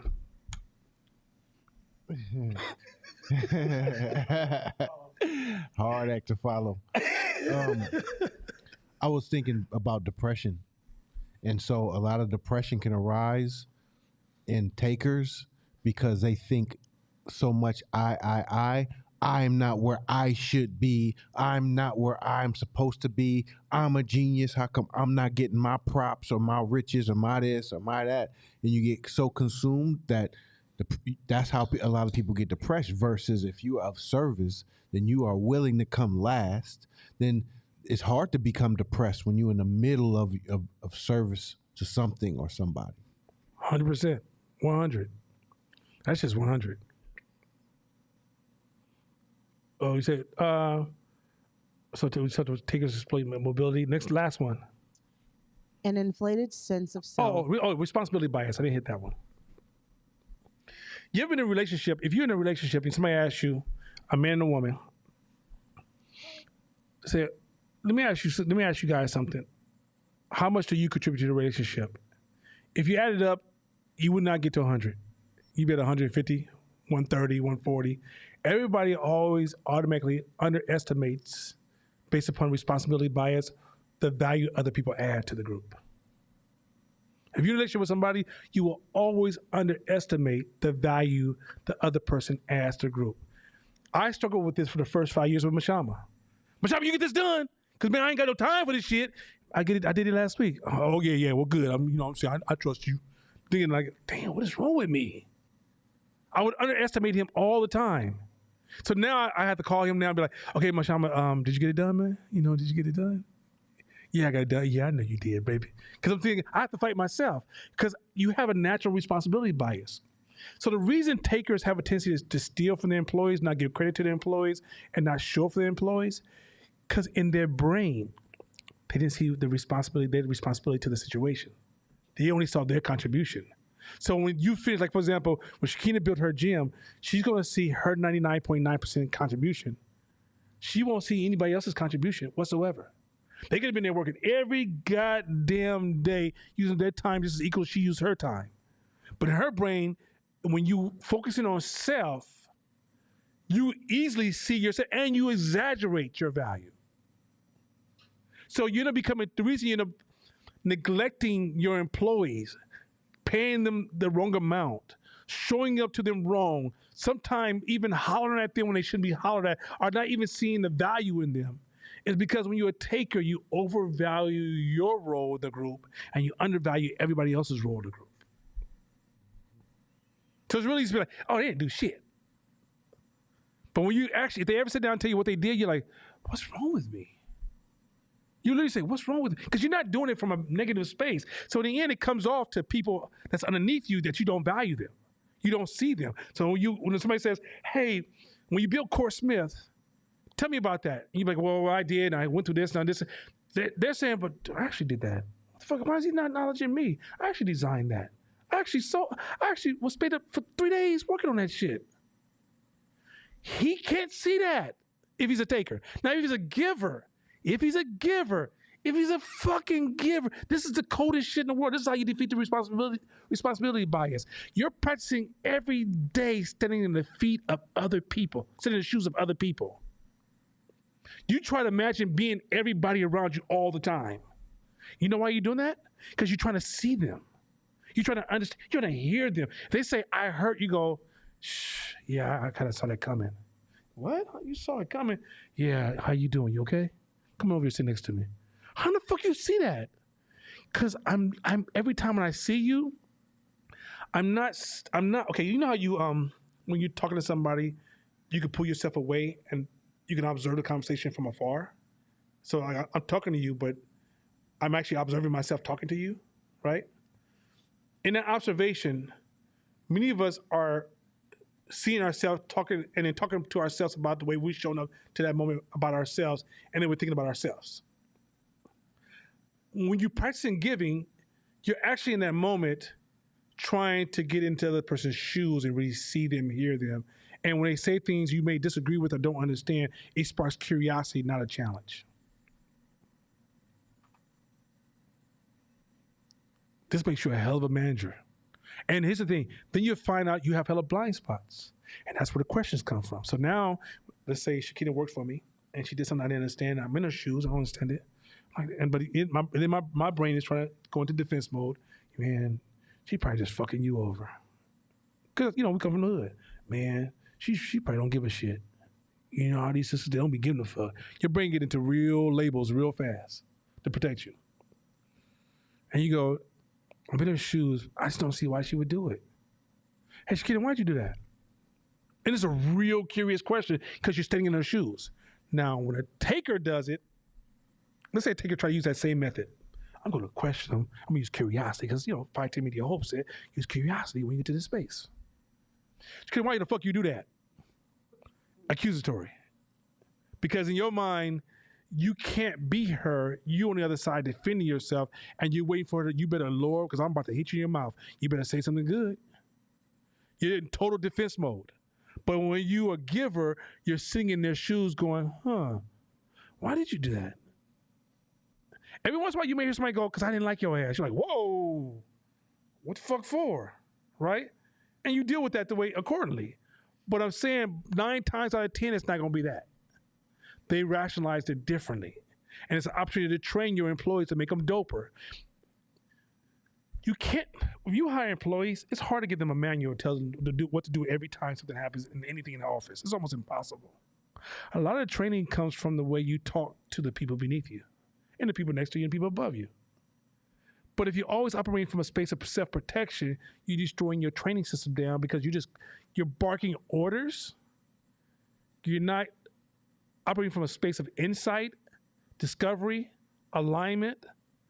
Also, sometimes their differences become new strategies and tactics for your business to grow. And so now when you operate from a space of standing in other people's shoes, you even talk different. So I think Tennille talked about in her homework, in the growth work, because some of y'all are not sitting in your growth work in. Tennille, thank you. But Tennille said, how is it that you listen in a certain kind of way to people that shows a genuine connection with people? Because you're standing in their shoes. And when you're standing in their shoes, you're really trying to hear them. But when you're sitting in your taker space and trying to protect yourself, you're almost dismissive or you'll even fuck up cues. So a cue could be, I can say something like, so last week I was processing something when my mother died, and then, which made me think about like the other day when you showed up. What's wrong with the way I showed up? I mean, at the end of the day, I think I do a really good job here. Did you not just hear me say my mother died? What the fuck wrong with you? Because you're a taker. But when you're a giver, you even stop the conversation like, whoa, stop. Hey, sorry about your mom. Or, yo, that sucks. Your mother died. And, yo, okay, cool. All right, go ahead, man. I just want to give it a minute for that. But when you're a taker, you miss all the little important cues in conversations. And guess what people feel like when they talk to you? You sound superficial, dismissive, rushing. You on the phone, you rush into the next point because you're just trying to get to the next point. You're not even checking in. Even when you check in, like, hey, no, okay. Oh, wait. First of all, how you doing? You good? Okay, good. So listen, can I get this thing from you? Where a giver goes, hey man, what's happening? How you doing? Things good? Cool. Hey man, you had a minute for a second? Let me ask you a question. Did you ever get that thing done? There's a sense of, I'm gonna wait. I wanna make sure you're okay. I wanna see that space. I wanna hear your response. You might say something, they might say, oh, why is it good today? Because they care. But it's hard for a taker. A taker feels like it's acting. And they're not a trained actor. Go. Oh shit, I was gonna smile. Hold on. Damn it. Ugh. Like it's not naturally cued. But when it's natural for you, the smile just comes. This taking thing is such a cold-blooded, invisible relationship destroyer. Remember, business is all about relationships, right? But you're fucking them up every time you have one. Because why? You are unconsciously trying to protect yourself, realizing you're taking from the moment. Let's finish this because I think I'm gonna stop at this. I'm gonna see where I'm at. Oh, okay. I'm looking. Look at me. I'm learning from old court. We done switch bodies. Go ahead. Keep going. An inflated An inflated sense of self that is reflected in feelings of superiority, entitlement, and a constant need for attention and Stop. admiration. That right there is why a genius is often a taker. Geniuses, just say geniuses have an inflated sense of self that is reflected in feelings of superiority. Does that sound right? Geniuses have a sense of entitlement. Yo, you better Google me. You know what the fuck I am? And geniuses have a constant need for attention. You didn't see my video I just put out? I thought we was friends. Why would you not watch me? And admiration. They walk in a room and they don't become a knowledge, a genius will feel like this room is disrespectful. They don't give a fuck what was happening. That room could have said, Martin Luther King's cousin just died, and we are sad. But when they walk in that room, you better act like the lights just came on, and I'm the first, the last, and everything. Am I lying? There's some cold. Now that you learn, like now I'm giving the language to calibrate your lens. Watch how cold this game is. You'll start seeing it. Start saying, shit, that shit is. Black people say it all the time. You got me feeling some kind of way, right? That is a communication that's happening in our brain and our subconscious every day. This is speaking to that some kind of way you feel that we're not articulating, but we're all agents of that feeling. We're all showing up to that feeling. We all are responding to that feeling, but we think when people are not fucking with us, when people are not inviting us to their house for the party, when people are not wanting to just, you ever been to somebody's house and they sit up drinking wine till the sun comes up, or drinking coffee, or they just chilling, they just talking about, flipping this issue all over around. They just talking about life, and they just having a good time. They eating good food. They bring out snacks every once in a while, right? That's an intimate space. It may be that it's really intimate, but people don't really want you in that space with them because you're a vacuum to that space. Even when have you ever had a party and invited takers? You had a lot of dishes to wash, huh? I had a partner which we broke up because we were like thick as thieves, and then his taker behavior started to arise. One of my first signs that I knew he's a taker, if he went to your house for a house party, he walked in the door with an arm full of Tupperware. He ain't even tasted your motherfucking food yet. He just knew when he left that party, he's going home with some food. And he had money of his own. He owned a house. But when he showed up in your world, is what can I get from you, not what can I bring to you? Go ahead. I used to have a couple friend that was takers. Couple, they were very much alike. If they invited you to their house for a party, you think it'd be a party, but it was some money scheme, and they would influence you because they were popular to push you into buying whatever they was on at the time. And if you didn't buy, then you kind of got ousted out their little circle. And over time, they end up divorcing each other, and they had nobody, no friend, nobody gave a fuck about them at the end because of that energy. That shit is. I had a lady, brother, similar. This L.A. opera singer. Made a lot. She let it go. Opera singer made well known, plenty of money. Invites me to the house. Tell me, yo, I'm gonna cook for you. He said, oh shit, okay. Or I did some photography for you. I'm gonna come fuck with you. Okay, it's cool. Hang out with her and her husband, right? Come to her house. She makes us watch her performance for an hour and a half straight. I was like, I am never coming over here again. Ooh, oh my God. And I hate opera. I'm an East Oakland kid, right? I look, outside of Aretha Franklin doing opera, outside that one time, hey, and don't get me wrong, I think I could do opera if you get me to the right show at the right time, and I have a certain amount of gap, like maybe an hour, and then I'm good, right? Because some of it does sound good to my ears. But I'm not into this just kind of, ooh, I was like, I don't know what the fuck you saying. This is exhausting my ears. I want to go home, and this probably wasn't that goddamn serious. But you feel like, shit, you just fed me hella food. You got wine and chip and crackers and sushi and everything around me. And if I just get up and be like, I'm out of this motherfucker. Now, at this age now, I'm honored enough to be like, I'm out of this motherfucker. You got to be fucked up. You think I'm about to sit here and watch you do opera for a whole hour and a half for some fucking piece of chicken. Matter of fact, I'm going to buy you some chicken. That way you don't feel like you got robbed. I'm out of this motherfucker, right? But people do that shit. They're takers. Even when they give, somebody ever give you something and then try to make it fair?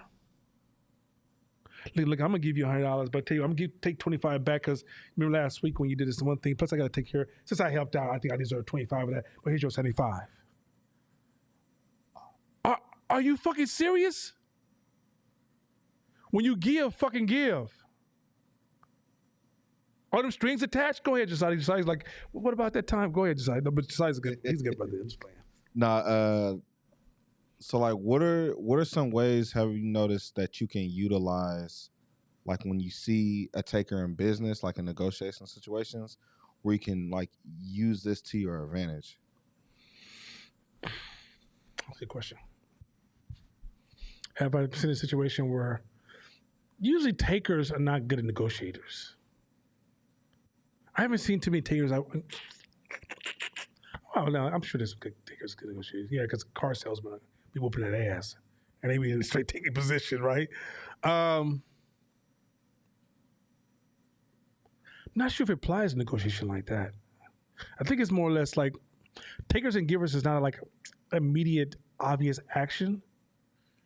So, okay, give you an example. I had a young lady, I fired her. I'm gonna say her name. Made me a lot of money, right? She was always so humble when she was at the bottom. But she was humble to me because I was above her. I could bless her. I asked her one day, what's the most I can pay you that would make you happy? She said, if you give me $75,000, I'll be happy as fuck. I said, okay, cool. You're worth that. Let's do it. And I ended up giving her 200,000. And she started to shit on people like I've never seen in my life. But she was making me crazy cash. Now you would think she's shitting on you. She's making crazy cash. Did you work with it? I had to let her go. Because that one person could have destroyed my whole company. She could have created mutiny. And in Fight to Media, we teach giving. Give, support, give. That's how when we first came up, all we did was support each other. There's many times them guys, we would be on each other's shoot, not making a dime. We just there to support each other, just to learn. I'm gonna give to you, but I'm gonna gain from just being there supporting you. I learn through observation. Cola sat with me for 2 years to make a dime, support me. I'm not sure if he did make a dime, but still he supported me. But that was his intent, right? And then what happened was a lot of people end up failing because, like a lot of people end up failing because once you get to the point where I, often you can't grow fast enough. You won't get the network you need support of. People start to play this, I got to protect myself against yours, and our whole creative quality goes down. Danielle didn't hit Fight to Media hella dope. Mashama didn't hit Fight to Media hella dope. Nana didn't hit Fight to Media hella dope. The team made us all dope. Right? And the team continues to put pressure on each other. The team even has this Monday practice where present something you worked on and then we're going to all give you feedback. That's the team contribution to your dopeness. That one lady alone would have destroyed our whole group. So guess what I had to do? Without even a second of hesitation, we ain't fuck with you no more. And she hadn't messed up a client. It was one of the team members say, hey, I love what you do. Can I train with you? Because I want to learn what you do. Why would I do that? As soon as he told me that, I was like, oh, she's fired. I'm done. Because she's a taker and she will poison this company. And what makes us great is not me, it's not Mashama, it's not Tennille, it's not Scott, it's not Dre, it's not Cola, it's not Danielle.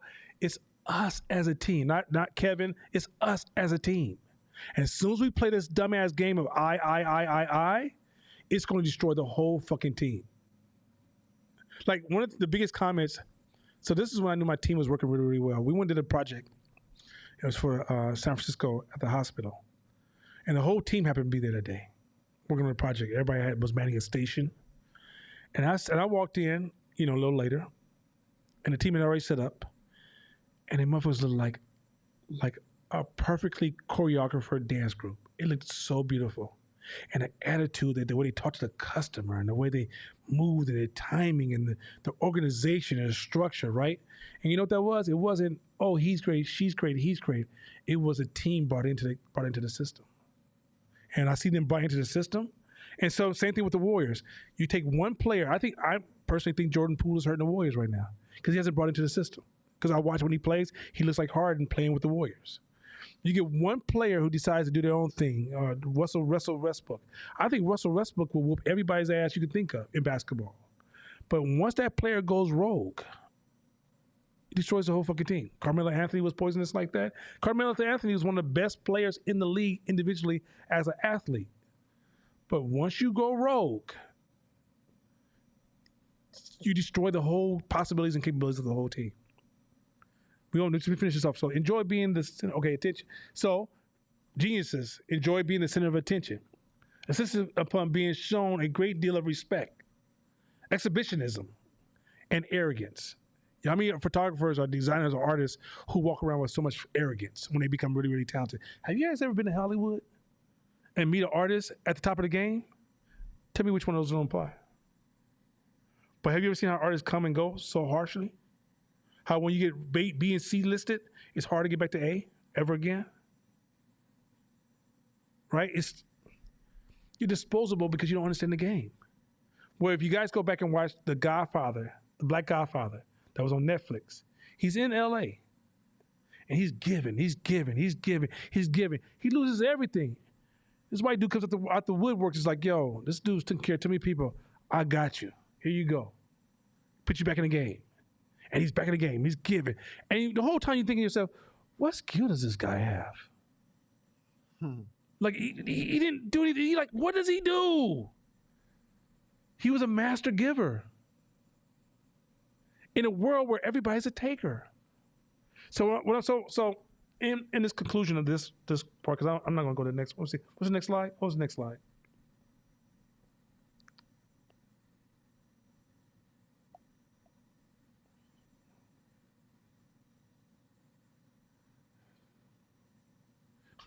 You can have more friends too than a lot of givers too. Rocky. Social connections so they can. And look, wait. Read the right part. Read the right part.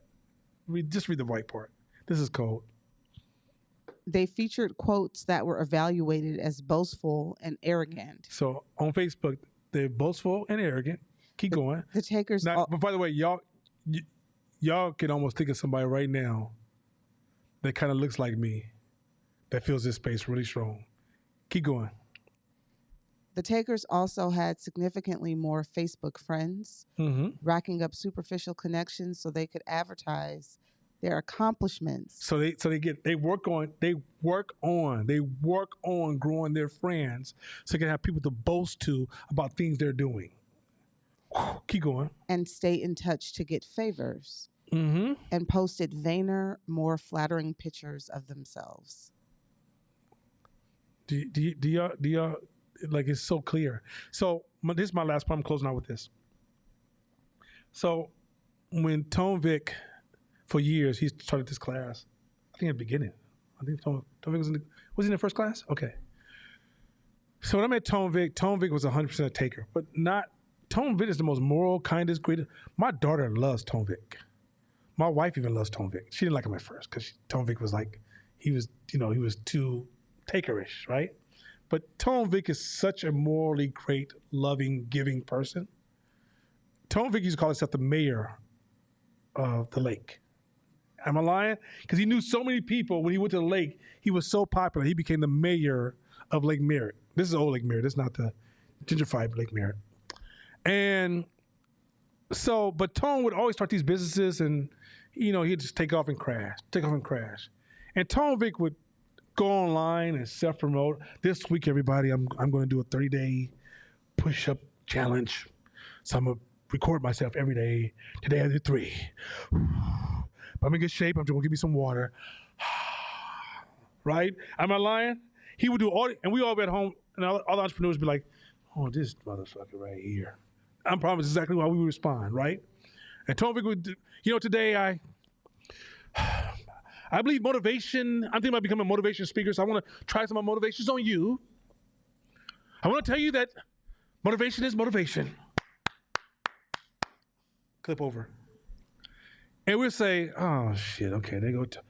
I promise you every time. And the tone would come to us, man, I don't understand why my business ain't working, Nana. My business is fucked up. My marriage is damaged. My kids don't like me. I don't know what's going on, Nana. And we would give them advice every time, but in our heads we're thinking, cuz, dude, fuck wrong with you? Then one day, I saw Tone, and he had the grown man face. A grown man face is like he was walking in his self-confidence in himself. I'm watching him walk his dog, and I'm like, is that fucking Tone? Because usually Tone, his head was on swivel like, who looking at me? Who looking at me? Who looking at me? Who looking at me? Right? I'm surprised he have a buff-ass neck. Who looking at me? Who looking at me? And so Tone, all of a sudden, just had this cool, like, looking like just a guru walking down the street, like, yeah, you know, what's happening? So I pull up and I say, Tone. He say, hey, Nana, what's happening, man? I said, fuck, what's going on, Tony? He said, nah, man, for last year, I done grown my business, man. It was this Tone. The old Tone was like, hey, everybody good? Hey, good, huh? Right? But this Tone was like, hey, man, I'm growing my business, you know, I'm working on some things. I got these projects going. I'm loving this impact. I'm actually able to hire and impact black folks, and this means a lot to me, Nana. I said, wait, what the fuck, Tone? It feels like I was talking to Tone genius brother, right? Like the playful Tone is here. Now, mind you, it's all trauma induced. Once again, go back to this point. Tone, I have loved Tone since the first day I met him. There hasn't been one day that I didn't love Tone. Even when I punched him in the stomach with words, it's because I was trying to wake my brother up. But I loved him, like unwavering love for him, right? Somebody that I would trust to watch my daughter. Like, that's how much I love this man, right? But he was just a repeated failure, right? He had repeated failing offense. So here's the magic. I said, Tone, what is different about you, bro? Exact words. I finally put my head down and I stopped worrying about other people and started worrying about how I'm showing up. I literally wanted just to sit on the curb with him like, dude, that's it. See, at first he was trying to prove himself to other people, which made him come up short on serving himself. Once he put his head down and started working on his internal growth and development and working on like how to show up these moments and working on processing the world, working on how to, and even he said what made him the happiest. And when he listed two things that made him happiest, the second thing he listed was being able to hire his own people and really pay them a real check. He was serving. He put his head down. He stopped worrying about being entitled and self-valued and you saw a transformation of a person who's always been a giver. So then the other day, this is my last point on Tone. We get to the restaurant. Him and our family come together. Like, because I always love Tone's wife. His wife and his daughter is that's my niece as far as I'm concerned. He can say whatever you want. That's my niece. When she gets older, she's like, Uncle, I need a laptop. I got you. Come on, baby, get some money out the account. Get that girl a laptop, right? That's how close she's really that family member. Tone, I get to the restaurant. I say, Tone, I'm going to this Chinese restaurant. It's my favorite Chinese restaurant in Burlingame. Man Can Walk, I think it's called, right? It was great. It's like the most authentic, freshest Chinese food you can get. I won't even eat Chinese food on this side of the bay. And I tried so many trash-ass places. That place is the bomb. So we get out there. We're ordering food and wine. I'm getting ready to like dine him and his wife. So, man, I'm like, yeah, give me 3 of these, 5 of these, 7 of these. I don't give a shit. Like, I'm spending my money. So, hey, wife want wine. Your wife want wine. Too bad the kids can't have wine. I'm giving everybody wine, right? Time for the bill? The guy's like, no, he already paid for it. Tone, what the hell, man? We came way over here to just take care of you and your wife. He goes, dude, I've been dreaming of paying for this for a long time. This is the most exciting day of my life. Do you understand the reciprocity that man just implemented? Do you understand where my heart lies with him? Do you understand that if he called me on a Tuesday morning at 7 o'clock in the morning, anybody know that's a curse of God? I will wake up for that man. You see where I'm going with this? Tone is shaping how I show up to him because of the way he showed up to me, because of the way he showed up to himself. That being said, I'm going to lay out a podcast for y'all. This podcast, I'm going to give this one podcast. This one podcast is for 2 weeks. It's so motherfucking heavy. I need you to sit with this podcast I'm about to give you. This podcast is on integrity, the 4 corners of integrity. Mind you, Court's going to reteach this, but what I'm trying to do is it's what they call it, tenderize your thinking.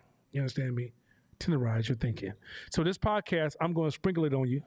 And when it comes out tomorrow, because I'm going to give it to today on the night, because I've been waiting to get this podcast up for a minute.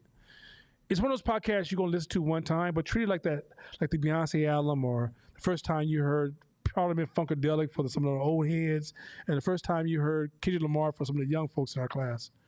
Listen to it more than once, because it's going to have so many layers of knowledge on it. And here's the thing. When you listen to this podcast, don't fix yourself. Set goals for where you want to go and work on growing yourself into those roles, because it's going to inspire you to change so much, but it's going to be too much to fix. If you fix yourself, it's not authentic. You're going to have to grow yourself. The reason you're in Hope is not because you're going to hear a class and you keep fixing yourself, because all you is just a patch. You look at this tire all patched up thinking you think you're a Pirelli, and you're an old school Volkswagen tire that's ready to pop because you got too many patches on you, right? What you want to do is evolve yourself slowly. And in order for you to evolve yourself slowly, first become comfortable with who you are. Once you accept who you are, learn to love yourself for everything that you are right now. And then slowly give yourself permission to grow yourself into these new things. What you don't want to do is put yourself in a war with yourself. So this next podcast is going to be so much fucking fire. It's going to be ridiculous.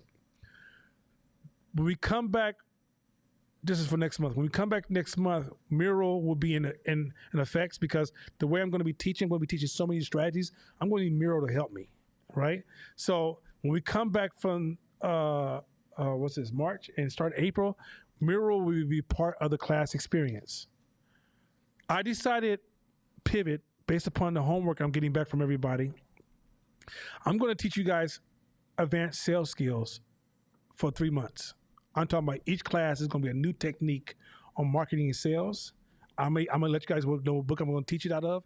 And I'm going to be teaching you mental models while I'm teaching sales skills. I'm going to mix sales skills, mental models, and exercises. Sales skills and mental models, exercises. And then after I teach sales skills for 3 months, I'm going to go into advanced scaling thinking, right? But we're going to finish this